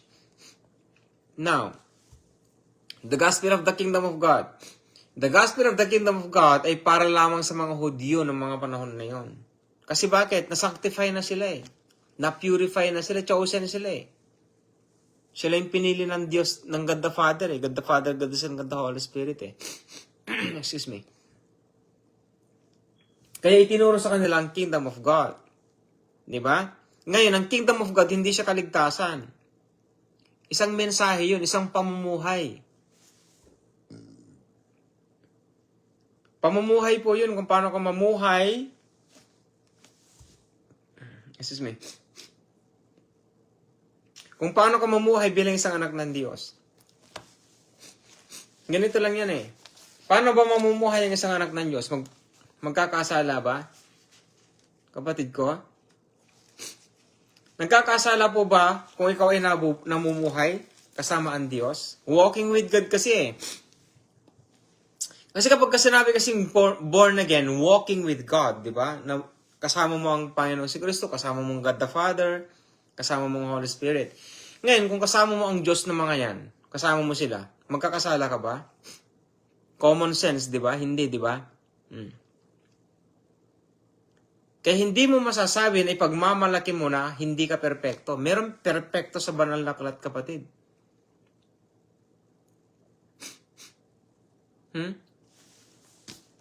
Ito, hindi ko pa binabanggit ito. Punta nga ako doon. Parang ganun. Hindi ko. Mahilig lang po ako mag-emphasize, mga mahal ko pong mga kapatid. Saan ba yun? Hindi ko gaano binubuksan kasi yun eh. Kay Noah. Genesis. Punta pa ako sa Genesis, kapatid ko. Medyo matagal lang po ako ng konti kasi hanapin ko po rito eh. Jonah. Ay, Noah pala. Ano ba yan? Noah. Yan nyo Genesis chapter 7. Yan nyo And the Lord said unto Noah, Come thou and all thy house into the ark. For thee I have seen righteous before me in this generation. Tagalogin mo yon. Kaya mo Tagalogin, magaling ka eh. Napakagaling mo mag-Tagalog eh. Basahin mo sa Tagalog, kapatid ko. Sabi ng Panginoon si Kristo kay God the Father, Noah, pumasok na kayo sa loob kasama mo ang asawa at mga anak mo. Tsaka yung mga girlfriend ng anak mo. Pasok na kayo sa daong. Tapos sabi niya, dahil ikaw lang, sabi niya ikaw, hindi yung asawa niya eh. Ikaw lang, sabi niya eh. Sinabi ba niya, ikaw si Shem, Ham, and Japheth? Hindi eh. Hindi ko alam ang pangalan ng asawa ni Noah eh. Hindi ko alam pangalan, sorry kapatid ko Nung sinabi ng God the Father, ikaw, sabi niya, ikaw. Hindi yung asawa mo, hindi yung mga anak mo, ikaw. Dahil ikaw lang ang matuwid sa aking mga mata sa henerasyon mo. Buruin mo yun? Sa dinami-dami ng mga anak ng Diyos doon, sa dinami-dami ng mga tao, tapos sasabihin ng Panginoon si Kristo, God the Father, ikaw lang ang matuwid sa henerasyon mo. In this generation, sabi niya. Tanungin kita, kapatid, righteous ka ba? Yan. Para ka na naman nasampal, kapatid. Righteous ka ba? Hindi. Punta ka ba ng langit pag di ka righteous? Hindi rin. Common sense yun, kapatid ko. Napakadaling unawain, di ba? Tagtatagalog ako, Niinsulto ka ba, kapatid ko? Huwag ka mainsulto. Binabasa ko lang naman yan, Binibigyan ko lang po kasi ng buhay. Ang salita ng Diyos, kapatid, ito, makinig kayo sa akin Ang salita ng Diyos, walang kwenta yan. Walang kwenta. Bakit? Nandiyan ang salita ng Diyos. Ano ngayon? Nandiyan pala Nandiyan pala salita ng Diyos. Walang kwenta yan. Ngayon, paano nagkakaroon ng kwentang salita ng Diyos? Tingin ka sa akin, kapatid, pag binasa mo, at pinag-aralan mo, at sinapamuhay mo. Yan ang salita ng Diyos.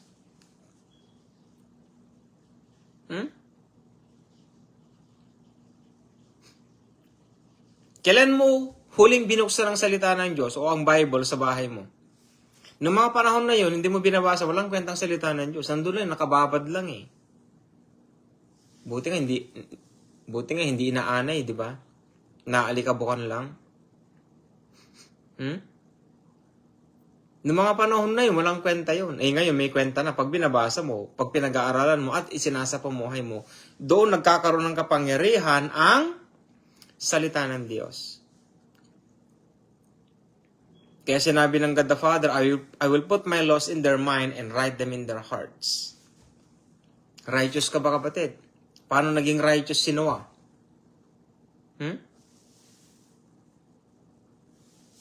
Tinan ninyo? Hindi man tinuturo ng mga pastor ninyo yan. Hindi ko alam na. Tanungin ninyo sila. Tanungin ninyo sila, mga mahal ko pong mga kapatid. So, ang message na yon, good news, good tidings, tapos yung good tidings na yon is gospel. Tama? Ngayon, kung pag-aaralan mo ang Matthew, Mark, Luke, and John, mababasa mo ngayon ang tinatawag nilang the gospel of the kingdom of God. Yun ang message. Yun ang kapangyarihan ng salita ng Diyos. Hindi niyo po ba alam na ang kingdom of God o ang salita ng Diyos ay Diyos? Kingdom of God, kapatid ko? Bigyan ko kayo ng salita na hindi niyo pa narinig ninuman. Ito ang sasabihin ko sa inyo, kapatid. Kapag ka ikaw ay nabubuhay sa kingdom of God, you are God. Yan ang ibig sabihin yan. Tama? Narinig niyo ba yan sa mga pastor niyo? Hindi na pwedeng banggitin yan. Yan ang ibig sabihin yan. Kaya mayroong authority. Let us create man in our own image, in our own likeness. Why? Parang pagka nag-command ka, may kapangyarihan. Bakit? Yung nature ng Diyos nasa iyo eh. Tinan mo, nilalalim ko na yan, pero wala akong pakialam kahit na anong gawin nila mga papastor naman yan. Kung minisinterpret nila, bahala na sila sa buhay nila. Pero ikaw, kung talagang ikaw ay anak ng Diyos, kapatid ko, tandaan mo sinasabi ko. Kapag ka naunawaan mo ang kingdom of God, ikaw ay Diyos mismo. Paano yung Brother James? Ikaw ang representative ng God Elohim dito sa lupa. Paano mo gagawin yung Brother James? Hindi ka pwedeng mag-execute ng hindi under sa power of the Word of God. Hindi ka pwedeng mag-execute. Hindi mo masasabing, itong gusto ko. No. Hindi mo pwedeng gawin yon. Kung ano ang nais ng God the Father na gawin mo. Yun ang tinutukoy ko. Yun ang ginagawa ng Panginoong Jesucristo. Ginagawa ko yung aking mga narinig at lahat ng aking nakita.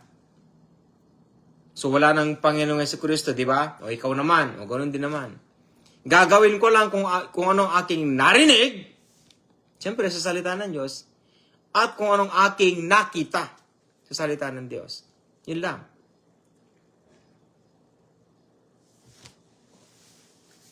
Kaya nga tayong representative eh. Kaya nga, Adam in the flesh, Adam in the spirit. Tinan mo pa na si Kristo. Anong tawag sa kanya? Adam in the spirit. Ikaw ngayon, Christ-likeness. Amen? Kaya sinabi ng Panginoon si Kristo, you can do greater things than this because I will go to the Father.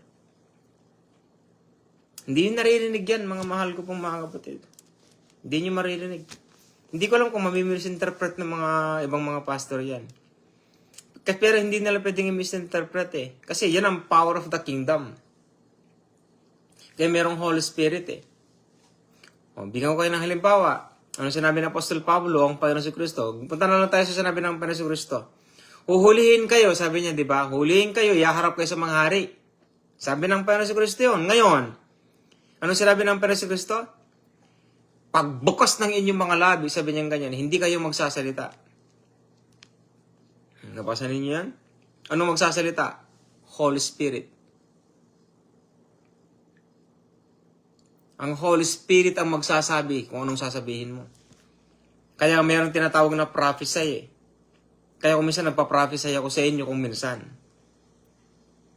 Kaya lang nakakatakot, yun ang iniiwasan ko talaga, yung mag-prophesy. Kasi walang prophecy na maganda.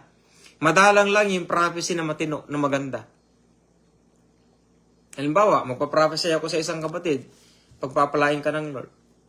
Halimbawa, doon sa simbahan dati na pinupuntahan namin ng asawa ko, 2 years kami doon. Kasi meron kasi doon mag-asawa, walang anak. Wala silang anak. Tapos, within 2 years, siyempre, simba. Nakita ko, nag-meet kami doon sa parking lot.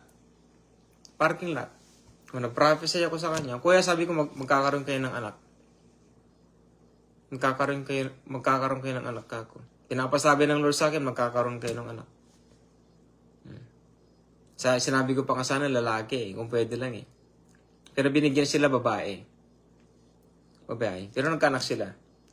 Ngayon, 2 na yata ang anak nila eh. May mga pagkakataon na gano'n. Parang binibigyan ka ng Lord ng mensahe para sabihin mo sa kanila. Kahit naman ikaw, pwede ka mag-prophesy eh. Kahit hindi ka deserving. Oo. Kahit hindi ka deserving. Bakit, Brother James? Ikaw lang available eh. Kung minsan. Di ba? So, yun po ang ebanghelyo patungkol sa kaharian ng Diyos.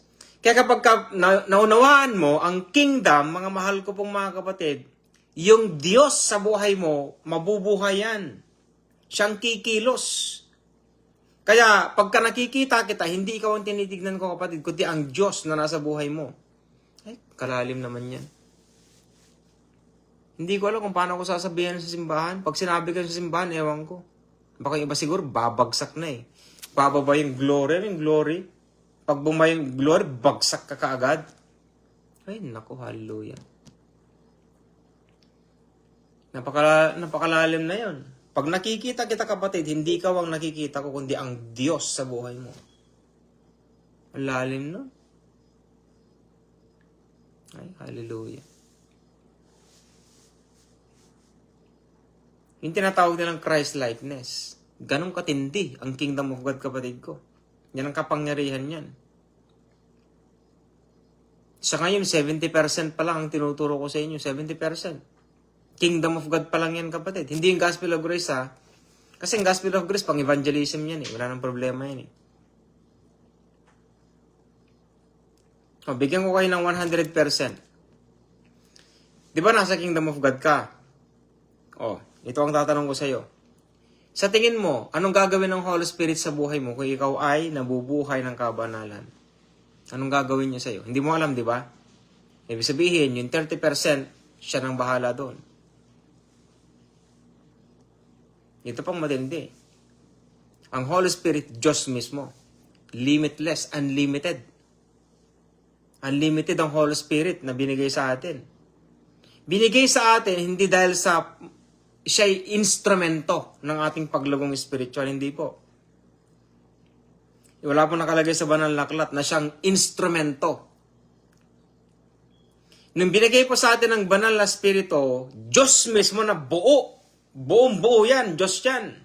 Na pumasok mismo sa buhay mo. So nung pumasok ngayon ang Diyos sa buhay mo, kapatid, tinan mo kung gaano ka kakapangyarihan. Kung titignan mo lang, mga mahal ko pong mga kapatid. Kaya papasok yung tinatawag nilang powers of days to come. Yun na yun. Diba? Doon na papasok yun. Tingnan niyo po yung lalim ng ministry. Kingdom of God, Holy Spirit, powers of days to come. Nakikita po ninyo? Yung lalim. Diba? Kaya bang ituro ng pastor yan, kapatid? Kaya ba niyang ituro yan? Kaya nila kung di ko nasasagutin yan, kapatid ko. Sila lang pong nakakaalam nun. Kaya napakasarap pong mag-aral ng Kingdom of God. Kasi po ang Kingdom of God po is eternal gospel. Eternal gospel po ang Kingdom of God.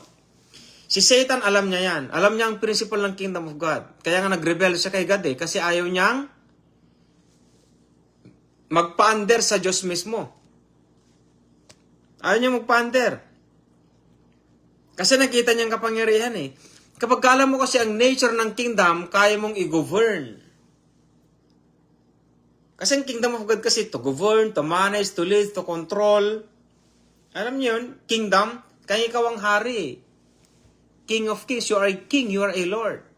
No, paano mo i-execute ngayon yun, yung nature na yun, kapatid? Hari ka, di ba? Ligtas ka ba? Ha? Ligtas ka? Oo. Hanggang kailan ka ligtas? Kailan ka magiging hari? Kaya nga sinasabi nila, the sheep cannot lead 100 lions. A sheep cannot lead 100 lions. But a lion can lead 100 sheep.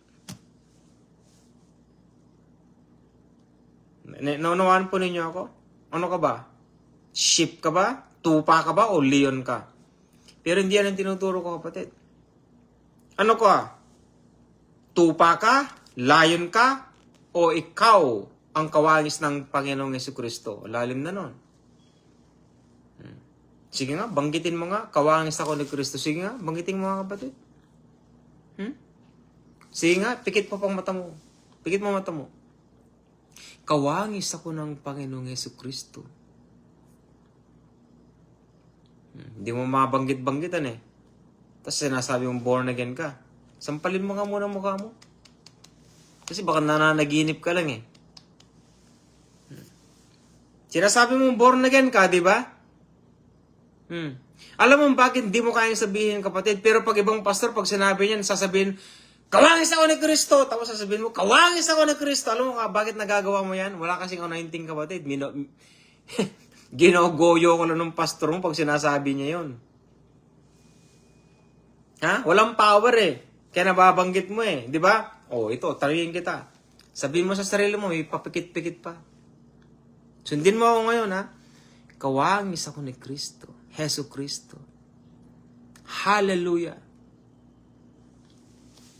Hindi mo mabanggit-banggitan eh. Pero pag sinasabi ng ibang pastor, nababanggit-banggit mo. Anong pinagkaiba nila? Sinasabi nila sa pinasinasabi ko.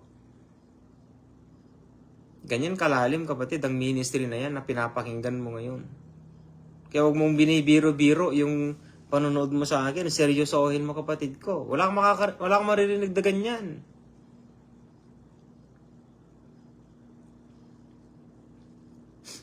Di ba sinabi ng Panginoon si Kristo, I have given you authority to trample on serpents and scorpions and all the powers of the enemies, and nothing shall be enemies hurt you. At sinabi ng ganyan, kahit na uminom man kayo ng mga deadly poison, hindi kayo mamamatay. Alam niyo bakit? Kasi pag nangyari kasi ang Panginoon si Kristo mismo ang papasok sa iyo. Ang Panginoon si Kristo mismo o kaya ang Holy Spirit mismo ang mangunguna sa buhay mo. Kaya hindi ka malalason, hindi ka mamamatay. Tingnan si Apostol Pablo, di ba nakagat siya ng ahas? Poisonous yun eh. Nakagat ng ahas yung kamay niya. Tapos sinabi ng mga barbarian, wala ito, demonyo to. Demonyo to, makasalanan na to, sabi nila, di ba? Yun ang ginawa ni Apostol Pablo, sinake lang yung kamay niya, tinapon niya doon sa apoy, yung ahas. Namatay yung ahas. Tapos sinobserbahan nila si Apostol Paul. Nung naobserbahan nila, supposed to be, mamamatay na siya, di ba? Mag-isay-isay na. Oh, buhay pa naman hanggang kahit pa paano. Tapos nabaliktad yung pagkakasabi nila. Ano sinabi nila? Ano sabi niya? Anghel, sabi niya yata nila eh. O kaya Diyos. Diyos yata ito, sabi nila. Pero nangyayari yon in a certain situation na talagang kailangan. Ganyan. Halimbawa, di ba may mga lasin yung mga kinakain natin? May mga lasin yan eh. Poisonous yung mga yan, kapatid. Bakit ngayon, hanggang ngayon, buhay pa tayo? Alam niyo bakit? In everything, yun ang dahilan. In everything, give thanks. Kaya ang Panginoon siguro nililinis niya lahat ng mga pagkain natin through prayer. Yun ang ibig sabihin nun. Hindi man ninyo napapasin, pero na-apply ninyo yung kingdom. Bakit? Nananalangin ka eh. Nananalangin ka eh. Hindi nyo ba alam na isa sa mga nature ng isang anak ng Diyos is nananalangin? Nananalangin ka ba? Hindi. O, laki naman ang problema mo. Hanggang kailan ka kayo mapupunta sa kingdom of God, kapatid? Ang masasabi mo lang, Lord, thank you. Hindi mo nga masabing amen pag gising mo ng umaga eh. Di ba? Ay, mga kapatid ko talaga, paano kaya turuan ng mga anak ng Diyos? Ano eh? Paano kaya kayo lalago, kapatid? Kasi ang paglagong spiritual kasi personal mo yan eh. Ako po kasi nagbibigay lang ng impormasyon. Impormasyon lang po. Nasa sa iyo pa rin. Ay, kapatid ko. Opo. Ganon din ang Panginoon sa Kristo mo. Diyos na siya. Diyos na ang Panginoon sa Kristo. Sa tingin mo, paniniwalaan naman siya. Alam mo, hindi mo maroloko ang Diyos. Di ba? Hindi mo maloloko ang Diyos. Panginoon ng mga Abraham, o bakit? Anong problema mo? Anong problema mo mayaman? Pwede niyo po bang utusan si Lazarus na pumunta doon sa lupa? Babalaan na ng aking 5 kapatid. Bakit? Anong problema? Kasi ayaw ko silang mapunta dito sa impyerno. Walang problema yon. Pakinggan lang nila yung mga sinasabi ng mga propeta. Si Moises nandun din eh. Sinabi niya, di ba? Pakinggan nila si Moises at saka yung mga propeta. Sabi niya ganyan, hindi sila mapupunta rito. Anong sinabi nung mayaman? Ikaw naman, Amang Abraham, sabi niya, hindi mas magandang buhayin na lang muna si Lazarus. Siya na lang magturo. At least, nandito na siya. Ano sinabi ni Abraham? Kung hindi nila pakikinggan ang sinabi ni Moises at mga propeta, lalong hindi nila paniniwala ng isang taong namatay at muling nabuhay. Ganon kakapangyarihan ang salita ng Diyos, kapatid. Kaya ang salita ng Diyos is life and death. Life and death yan. Kaya kapag kasi nasabi mong anak ka ng Diyos, tapos nabubuhay ka sa kasalanan, impyernong bagsak mo. Tumingin ka sa akin, kapatid. Impyernong bagsak mo. Hindi ka pwedeng pumunta ng langit. Imposible. Imposible.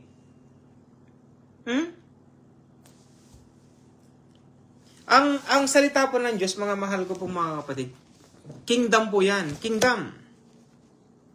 Tingnan niyo yung plano ng Panginoon si Kristo, ang God the Father sa Genesis, di ba?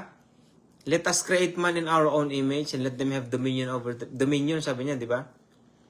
Oh, ano nakalagay sa Book of Revelation? Ano nakalagay, kapatid? King of Kings and Lord of Lords. Sige nga. Kingdom. Nasaan ang kaligtasan dyan? Nasaan ang kaligtasan? Oh, isang page siya yun, yung kaligtasan na yun. Para mo masasabi yung Brother Jim. So, siyempre, namatay ang Panginoon si Kristo eh. Inialay niya ang kanyang buhay para sa atin. Eh. Tama? Ngayon, nanampalataya ka sa kanya. Ligtas ka na, born again ka na. O, saan ka mamumuhay ngayon? Ligtas ka pa rin. Kahit na nagkakasala ka, okay ka lang. Kaya yun ang purpose ng Panginoon si Kristo. Naligtas tayo sa kanyang dugo at saka sa kanyang katawan. Para bumalik tayo sa relasyon natin kay God the Father. Yun, pagka bumalik na tayo sa relasyon natin kay God the Father, pag-aralan mo na yung kapatid, mula Genesis hanggang Revelation. Yan o.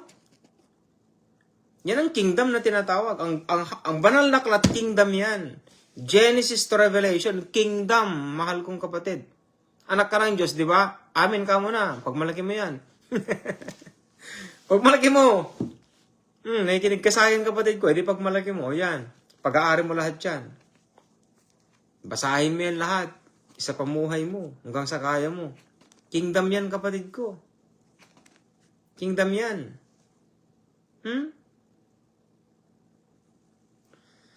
Ay, ang sarap pong mag-aral, mga mahal ko pong ang sarap mag-aral ng salita ng Diyos. Kung nasa tamang ebanghelyo ka, syempre. Pero hindi rin yun eh. Dapat may Holy Spirit ka talaga. Kailangan mo talaga ng Holy Spirit, kapatid. Para lumago ka sa pananampalataya mo. Siya kasi magtuturo sa iyo eh.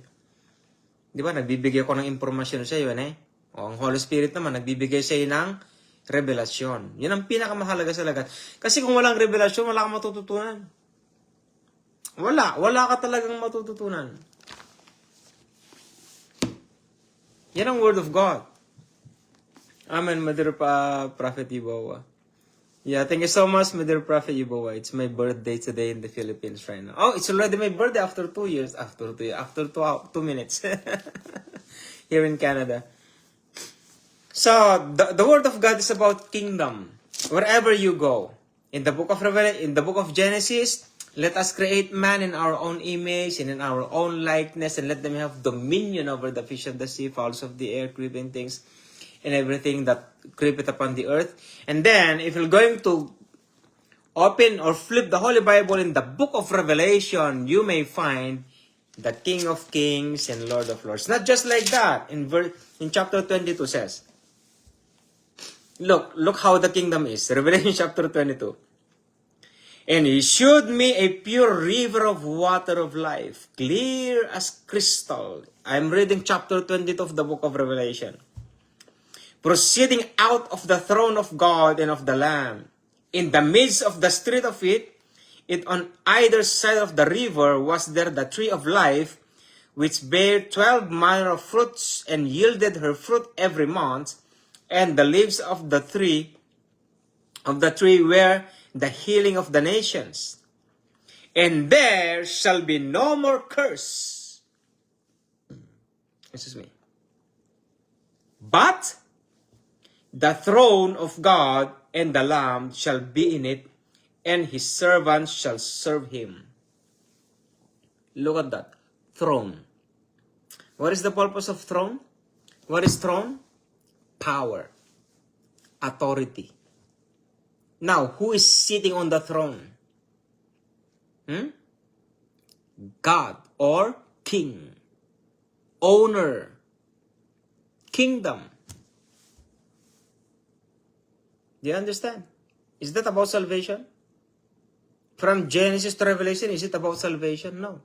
Is it about death, burial, and resurrection? No. Far away, no. It's about the kingdom. So, once you have learned the kingdom, my dears, you're gonna be God yourself. How did you say that, Brother James, that you're gonna be God? Because you will going to execute the nature of God himself. Because you are the representative of God Elohim.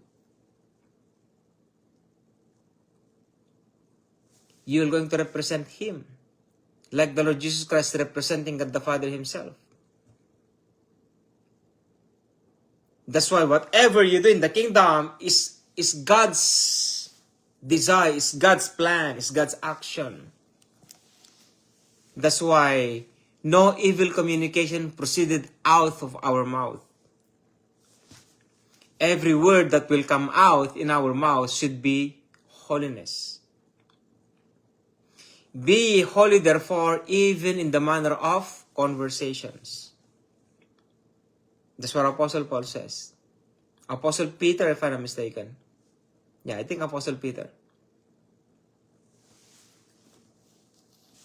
That's who we are. Now, if I look at you, I'm not looking for a man, just you. Just like you. I'm looking the God in you. Christ-likeness.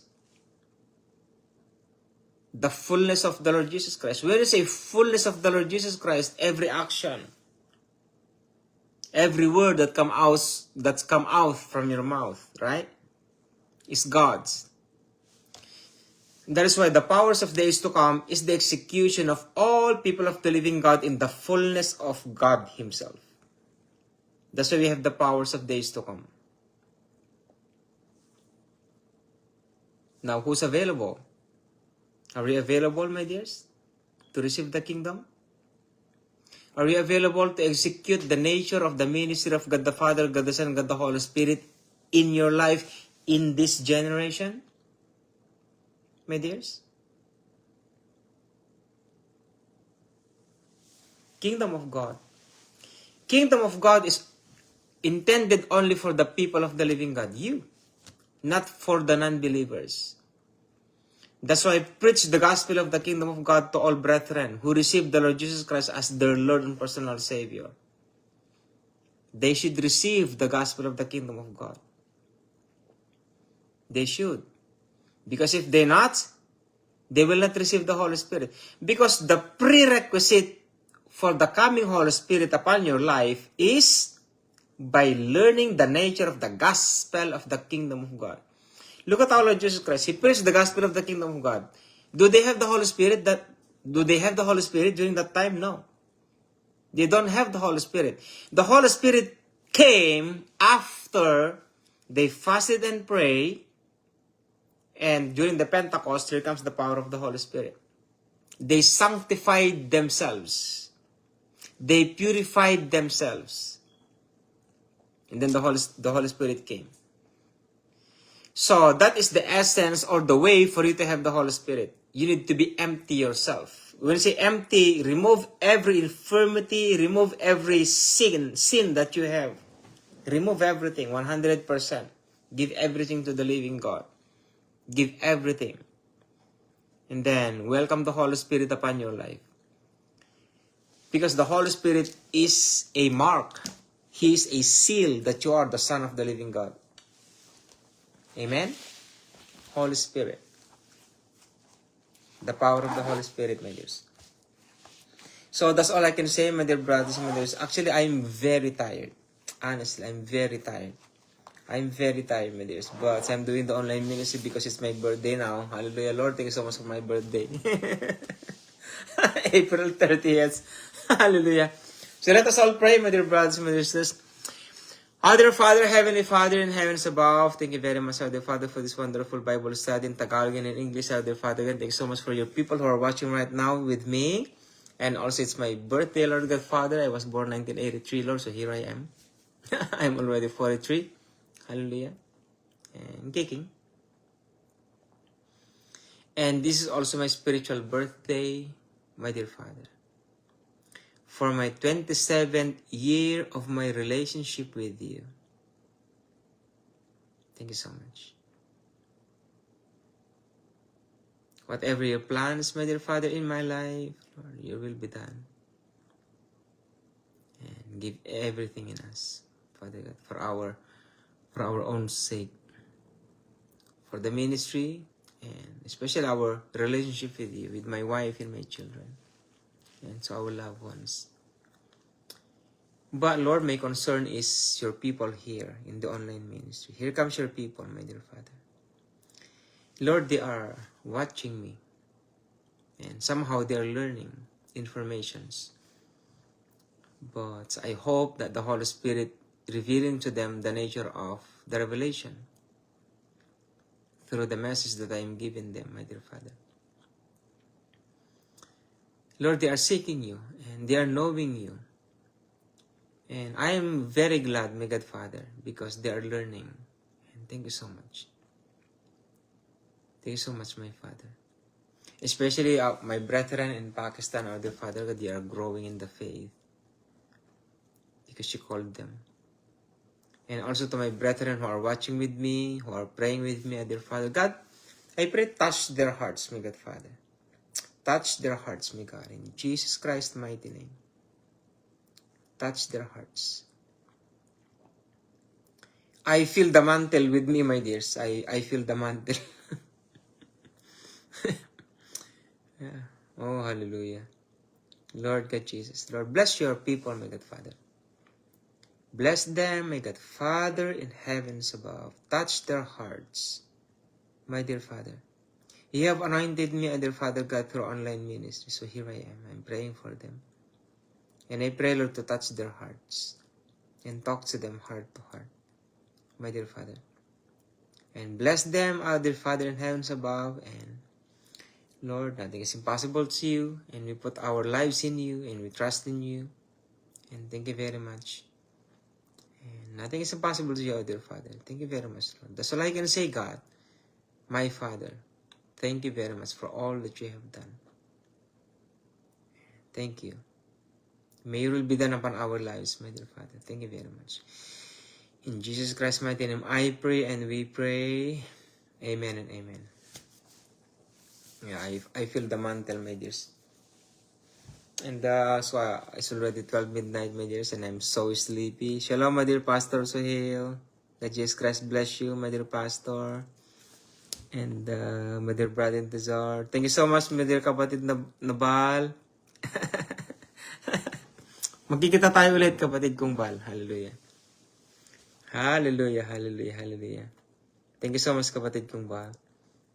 And Prophet Ibo, thank you so much for your messages. My dear Prophet Ibo. Just wait for your time, my dear Prophet Ibo. The Lord Jesus Christ will talk to you, my dear brother. Wait for Him. Wait for Him, my dear brother Ibo. Wait for Him. God Jesus Christ will use you in Ghana, Africa. He will going to use you. I'm using the word use because that's the closest way to tell you the ministry that will come upon you. Just wait for it. You're going to teach them about the powers of days to come. Anointing. You're going to teach them. You're going to impart anointing upon them. Those different colors are anointing. Different colors. My dear Prophet Ibowa. God Jesus Christ bless you. And thank you so much for your greetings. I never read this one. Yeah, thanks so much for your greetings, my dear. Hallelujah. Oh, thank you so much, my dear Sister Samara. May Jesus Christ bless you. And Sister Sonia. And I think that's all. So, Ate Che. Che Lasco. God bless you po, Ate Che. Yan. Magsimba po kayo dun sa to gospel po, Ate Che. Huwag na po kayo magsisimba sa iba. Anong matututunan mo sa iba? Ate Che. Doon talaga matututo ka talaga doon. Lalago ka talaga doon, ate. Kasi kabanalan yun. Yun kasi yung target eh. Kabanalan pong to gospel. Pagka nabot mo ng kabanalan, ano mangyayari? Pag nabot mo yung kabanalan, si Ate Che, di ba? Pag nabot yung kabanalan, yun ang nature ng Diyos. Holiness, kapatid. Kaya sabi niya, be therefore holy, for your Father in heaven is holy. Nature ng Diyos yun. Diba? Kaya hindi nyo ako maintindihan eh. Kaya, hindi ko alam paano ako magtuturo. Hindi pa panahon kasi. Hindi pa po panahon yung talagang full na pagtuturo. Kasi hindi ninyo tatanggapin eh. Hindi ninyo tatanggapin yun. Kung magtuturo pa ako talaga ng kabuuan. Yung to gospel po, yung ministry ng Lord sa akin, binigyan na ng Lord sa akin yun sa pinakatuktok ng pananampalataya. Kaya ko pong ituro yun. Yung tinuro nyo sa akin. Kaya lang, wala. Sino makakaabot? Kasi maintindihan mo lang yun kung nandun ka. Maintindihan mo yun. Pero kung wala ka dun, hindi mo maintindihan. Halimbawa, paano mo maintindihan ng isang manager kung hindi ka naman manager? Wala ka. Hindi mo maintindihan ng isang manager. Diba? Hindi mo maintindihan. So, paano mo maintindihan ang Diyos kung wala ka doon? Paano mo maintindihan yun? Sabi nga niya, thy will be done on earth as it is in heaven, di ba? Ibig sabihin, pabababain mo ang langit dito sa lupa. Paano mo gagawin yun? Magagawa yan ng mga tunay na mga anak ng Diyos na nabubuhay sa ganong uri ng pananampalataya. Sa kayo, hindi nyo pa po maintindihan, kapatid. Maghinay-hinay muna kayo. Huwag nyo bibiglan ng pananampalataya nyo, baka saan kayo na mapunta. Kasi hindi kayo makuha ni Satan sa pababa, itutulak niya kayo. Hanggang sa mahulog kayo mismo. Ganyan po yan. Kaya manalangin po kayo, mga mahal ko pong mga kapatid, kung ano ang pagkatawag ng Diyos sa buhay niyo. Kasi magkakaiba po kasi tayo eh. Pare-parehas po tayong mga anak ng Diyos. Kaya lang po, pag sinabing pagkatawag, iba-iba po. Diba? Ako nandito pa ako sa ngayon. Nasaan ka? Kung nasaan ka, di doon ka, kapatid. Yan. So, God bless you po, mga kapatid ko. Bye-bye.